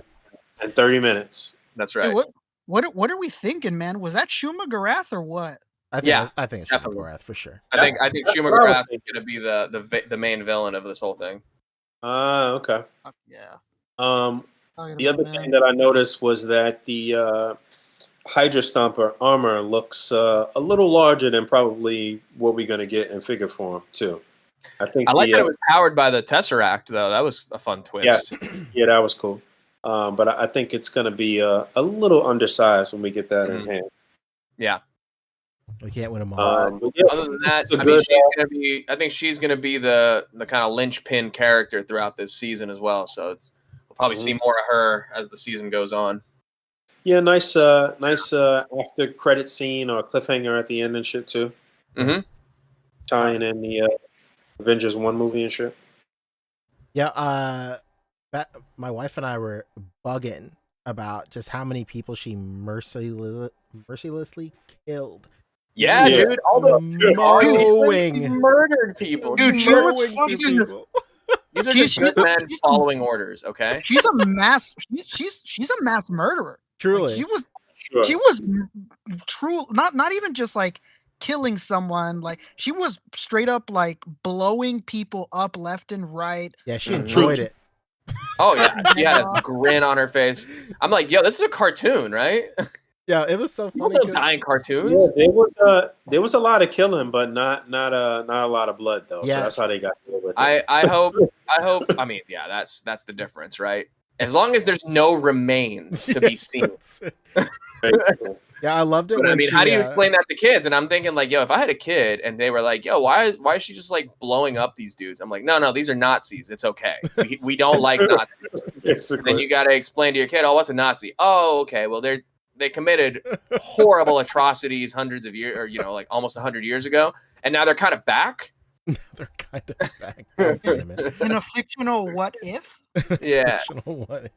Yeah. Well, the real what if is what if the descendants of people who fought against the Nazis were Nazis themselves? Oh, brother. Wouldn't that be the great? What if irony existed, which thankfully doesn't. Yeah, I loved it when she kicked that dude into the wall, and then on his way down, she kicked him again just for shits and giggles. You know what? Yes. Another one. Yeah, absolutely. Yeah. What day was that? That was Wednesday that it came out, right? So the next episode is this Wednesday? Yep. Yeah. On Wednesdays we wear pink, Boog. Basically. I wonder if they're gonna switch it again because Bad Batch is over. Oh, that's interesting. Good question. They might. So, ended for Bad Batch? I fell off. Yeah. The ending was good, but I was honestly surprised that there was no cliffhanger. There wasn't no like, ooh, next season. Like there wasn't anything like that. It just like kind of neatly wrapped up a little bit. I was actually kind of shocked. I was like, that was weird. Maybe they didn't know if they were going to get another season or something. There will be more. Yeah. maybe when they were making it, they were really unsure or something, because it was really odd that there was nothing that's like, this is next season, bro. It When's just the next Star Wars live stream? Are they gonna finally reveal the last dude from the crew? Who is it that we waiting for? oh yeah, we're waiting for what's his name? Tech? No, not Tech. No, not Tech. We're waiting for Echo. Echo. Echo. Yeah, it's kind of you know what? Just in general, like, what's next for Star Wars? There's no TV show coming up. There's no. Well, I guess we're waiting for another season of Mando, right? There's Dude. more TV shows coming. No, you know what's crazy was that apparently I didn't even know Mando hasn't even started filming. Dang. No, there's something else in December first, and then Mando. Yeah, but Pedro Pascal said he hasn't even started filming season 3. No, they're crazy. filming Obi-Wan right now, and then they'll do Mandalorian after. Because Are they they- all shoot on the same lot, so they all have to kind of like overlap and take turns using it. I thought Ahsoka was also filming right now. Not that I know of, at least locally. It could be filming somewhere else. Local. Yeah, Book of Boba Fett. The chat is saying Book of Boba Fett is in December. Oh, sick. That's what it was. Okay. Yeah. What's it called? What? Book of Boba Fett. Oh, Book of Boba Fett. Okay. Yeah, that's Book gonna of be a Boba must Fett. watch. I'm gonna let everybody know right now. That's gonna be a must watch. Yeah, it's really interesting that I wonder if Bad Batch is gonna play a role in that show, because we like that character from Bad Batch is technically like Boba's sister. They're like the Alpha and Omega. That's literally their names. Like he's Subject Alpha and she's Subject Omega. They're the only clones that were never altered in any way. They're the purest forms of Jango Fett. Kind of interesting. Yeah. Wonderful. And apparently, I mean, that was the whole big thing in Bad Batch, is that Omega is older technically than all the Bad Batch. Yeah, she saw all of the clones pretty much get created. And that's why she had that's why she had such an obsession with the Bad Batch themselves, because she literally saw them being created. So when she heard that they were around and they were a team, she wanted to be with them. All right. Yeah, because all clones are like sped up in aging. Right. Her and Boba were the only ones, like I said, completely unaltered in any way. Yeah. They're the purest forms of Jango Fett. Got you. Okay, now it makes sense. But Omega was like kind of a secret. Like the Camino people were like, "Don't tell the Empire about this one." Yeah, and they still really don't know what she is. They just know that she's a girl version. Yeah, she's a female reboot of Boba Fett. Hell yeah, just like Ghostbusters. Yeah, exactly. She's I'm sorry, Jango Fett. She's Ghostbusters. So she's basically Ghostbusters. Got it. Yeah, she is a Ghostbuster herself. She's a Ghostbustress. A Ghostbustress. I think that's how you pronounce that lady's name from. I think that's how they say it. We were breaking up.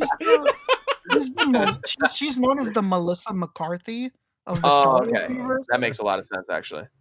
She's the Melissa, or she could be the Leslie Jones. Let's not Let's not miss words. Yeah, because she deleted her social media. Oh no. Now we're crossing streams. Right. Before we head out, let's read out some super chats, baby. That could Oh my god. That could what an segue idea. into more shit. Let's go. I think that's about it, though. Was there another TV show? Oh, I mentioned Titans came back at the beginning, but okay. Check that out. No, so somebody like I was telling Poncho in our like little group chat earlier, like, man, I can't stomach that show anymore. It's just such terrible cringe writing. They say the F word like every other sentence. Oh, get ready for season 3, baby. I've started it. I've watched the first 3 episodes and I'm just like, God, man, like they do. They say the F word a lot this season. Like they knew, okay, this one's like exclusively on Max now. We're off this DC Universe platform. We don't have to toe the line anymore. Yeah, man. It's like really weird, and like the writing is very stiff, especially with Barbara Gordon. Like really, really stiff. Hey, I'll say it's better now though. I do like that they have Barbara Gordon. I wasn't expecting her to be Commissioner Gordon right away. I thought she might have like already been Oracle, but I think it's cool that she's Commissioner Gordon. They got an actually one-legged lady in a wheelchair to play her. Yeah, she's actually a one-legged lady. It's pretty crazy. Yeah. Hell yeah. Did you guys ever talk about what happened with Shang-Chi? No, did he turn out to be gay in the comics too, or something? My God. Oh my fucking God. That's the controversy, right? They were going to get there eventually. I just wanted to remind us. The CEO of Disney made a comment that was really not what he interpreted it to be, and he basically told the CEO of Disney in not so many words to fuck off. I guess he was in an interview because he announced in an interview that Shang-Chi is going to be the first movie for Disney in a long time that's theater only for the first 45 days. And when he was announcing that, he called it an interesting experiment because they hadn't done it before. And Simu posted a picture of himself shirtless, and he was like, "I'm not just some experiment. We're not some experiment. We're a culture." And he took it completely the wrong way. Yeah. In the interview, it comes off very much yeah, we believe in this movie, and it's going to be interesting to see what it does as the first film where we don't put it online. And that's not how he took it at all, and he just totally shits on the CEO of Disney. A definitive when keeping it real goes wrong moment for sure. You said CEO of Disney, made a comment regards to Shang-Chi, and I went the complete opposite direction. I thought this was like an Ike Perlmutter versus Black Panther situation. Oh no! Oh my God! Oh, Shang-Chi guy, man, Simu, I don't know what he was thinking. Really read that wrong. Yeah, read the room, dog. We're not some experiment for you. Yeah, you gotta read the room on that one, bud. I saw the aftermath memes of that. I didn't know the context, but now I do. Thank God. We're not some experiment. Yeah, man. I consider everything I do an experiment because I honestly just never know. Real quick, Tachyon Transmitter hit us with $5. He said, "Yo, just catching up. Thanks for the feedback. I'll keep grinding for sure." Yeah. Do you guys think that MCU Hydra Troopers will go up in demand for Captain Carter displays? That's what I was thinking too. Anybody that can be beat up by this Captain Carter, I'm sure will go up. For sure. Yeah, for sure. One person that she can murder mercilessly. Yeah. That she could absolutely lop the heads off of. Yeah. Yeah, let's get some of those third-party Hitlers getting beat up. You said third-party what? Those third-party Hitler figures. Oh my God! I would not be surprised if Hasbro threw us for a loop and gave us some type of enemy army builder on Hasbro Pulse for this. That wouldn't surprise me actually. Yeah, they've been talking about trying to make those army builders more evergreen. So hopefully, with Captain Carter out, they realize they're gonna need some Hydra to stomp, if you will. Yeah, that's it. For sure. Somebody's gonna need a little stompy. Absolutely. And I think it's Hydra, Rick. Hey, you know what? What if it was Hydra? What if? You got to ask the real question, Fabio. What if? What if? Oh, I wasn't thinking. Yeah, what if I read another super chat right now? Cameron Wright hit us with $5. He said, "Yo, just wanted to show some love. We appreciate you all. Also, Boog, when are they going to give you GOAT status?" Yeah, I'm already here. I'm assuming. We need it's like we need the action figure Vatican to saint him, Oh, knight you with a mold. That's right. On the other side. Let's go. Yeah, I think Boog, we need physical evidence of miracles in order for that to be for you to be canonized in the church, as they say. Or some resin on each one of my shoulders, basically. Oh shit. Captain McKay hit us with 5 as well. He said, "Wrestling fans say how they hate Raw every week and continue to buy tickets and watch Raw weekly. So no surprise everyone hated this and backed it anyway." Talking about the ring. Everybody well. That's the most WWE fan shit I've ever heard. That's so wait. You said there was only one interchangeable ring skirt when they hit the. We unlocked 2 more. Okay. You get the regular WWF. You get the In Your House now, and the 2 that were unlocked are the In Your House and the WrestleMania 10, I think. Oh, really? WrestleMania 10? Why 10? Because it's the one from that ring era. Okay. Does it match And up with that also, Macho Man in some way? does it what? Match up with the Macho Man that they were doing in some way? I think so. The Macho Man is like a WrestleMania look too. Mm. Some of the wrestlers are gonna have to let me know. But while we're in movies and film, there's this big leak that we should probably talk about too. You guys seen this? Whoa, what are you talking about? Moon Knight. I've been hearing that this looks fake. It does look very fake. He looks like he's in a club bathroom too. I heard it. I know, right? This is him right after helping his friend, puke. He's holding somebody's hair. Holding the hair back. Yeah. This place looks like it's called Exclusions. Shit like that. There's no sign out front. You just have to know. Absolutely, yeah. Yeah. But yeah, this is apparently Moon Knight. Real or not, we're not sure, but this is the picture making the rounds of Oscar Isaac as Moon Knight. When is this supposed to be coming out? 2022, I thought. Possibly, yeah. Because the isn't what else do we have this year? This year's Hawkeye, and then Miss Marvel, so it can't be this year. He looks like a mummy or something, right? I mean, I know there's that kind of look like that, but that's the exact thing I said. 2022 is when they're saying. Okay. What I want to know is like, people say that they don't like it, but like, what else do you guys want? You guys want him to be in just a flat white suit? Yeah, true. I can see that too. Yeah, I like that. I like it. I think the hood is a little just weird, but overall, I think this is a fun way for it to go. It wouldn't surprise me if somebody else mentioned this though, that he may be going through like a bunch of different costumes and shit, sort of like what Daredevil did in the Netflix show. But it wouldn't surprise me if they fast track to him just having on the all white suit and shit. Oh, you mean like the dress suit? Yeah, like Mr. Knight. That's honestly the look that I thought that they would go for, because this is kind of a little like, like out there. Yeah, I mean it's kind of modern, and it would translate as some crazy dude with an all white suit beating ass. And Haunter Dreams in the chat is saying apparently it's real because Disney found the leaker and are pressing charges. Oh, so then it has to be real. Oh shit! Well, here we go. Hey. Hopefully we don't get taken down for showing this in the screen share, but it is kind of big news. Damn, I thought Simu was in hot water with Disney, and now it's us. Yeah, hey. What if it was us? Yeah. I've often found myself comparing myself to Simu Liu, so it would just be another drop in the bucket there. Yeah, as soon as I take my shirt off, I'm just like him. You know what? Now I'm starting to agree with him. Anyway, there you go. Yeah, Boog Cat saying Oscar Isaac playing all the Egypt-related Marvel characters. I know what's going on, man.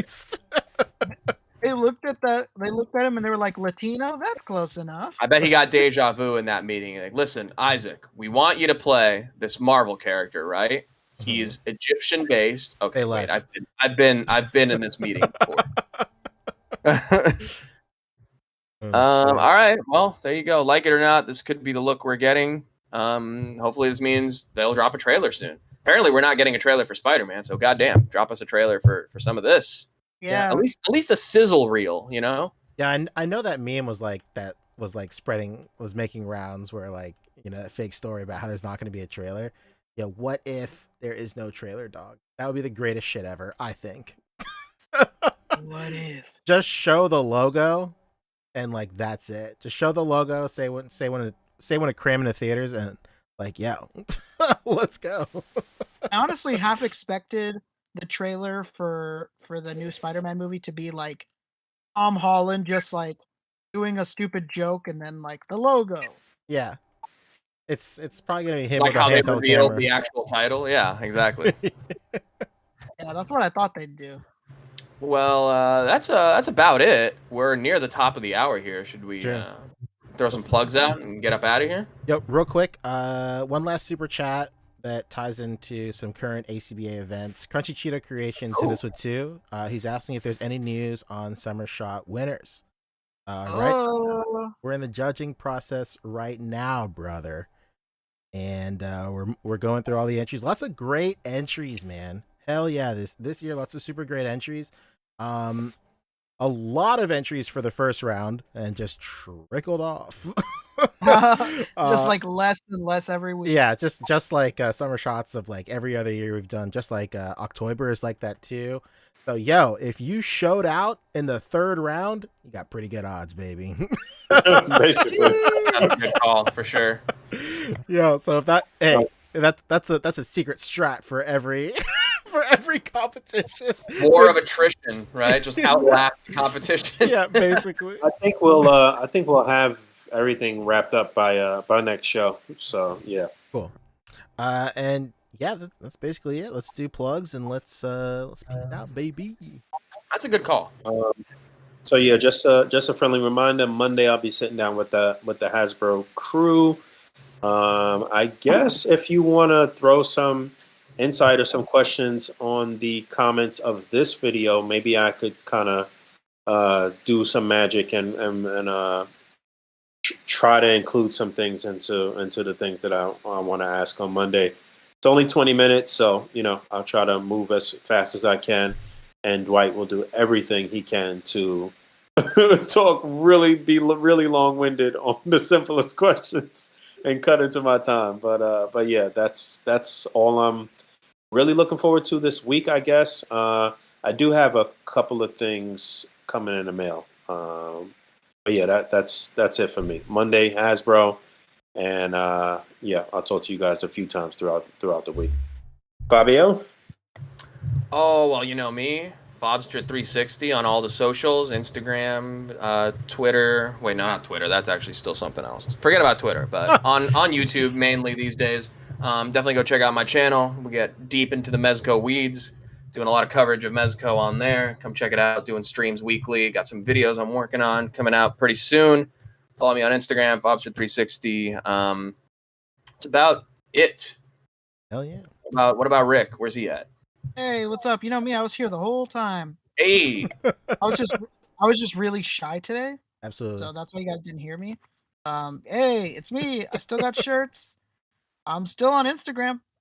Yeah. It's RickMom2345. You know who else is on Instagram now? Poncho. Oh shit. What a revelation. That's me. I'm on Instagram again. I've always been on Instagram, but guess what? This time I'm posting. Yeah, I take little breaks from Instagram now. After being off social media for like almost a calendar year, it's kind of hard to get back in. It's kind of nice having all this free time too. So it gives me a chance to focus on myself and my family. A little bit more important than Instagram. Could you imagine that? Dealing with imagine dealing with important things in life. Yeah, but yeah, it's super great to be back. So I'm posting more stuff. I'm hoping to launch wave 5 of auras super soon. Tamashii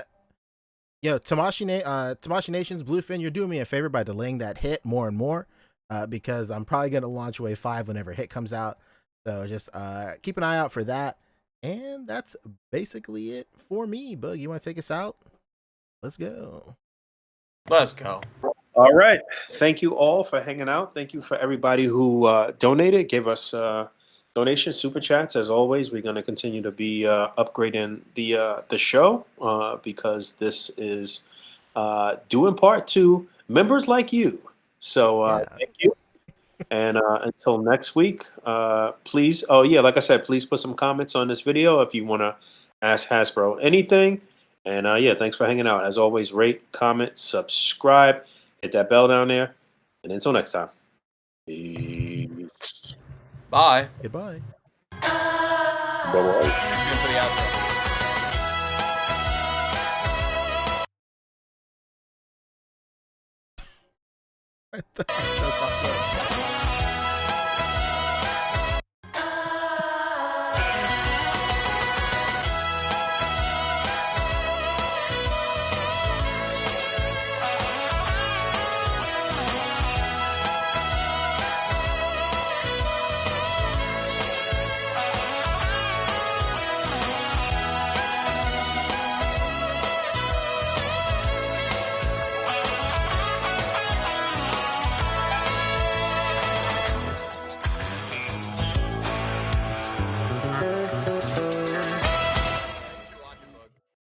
seasons is that?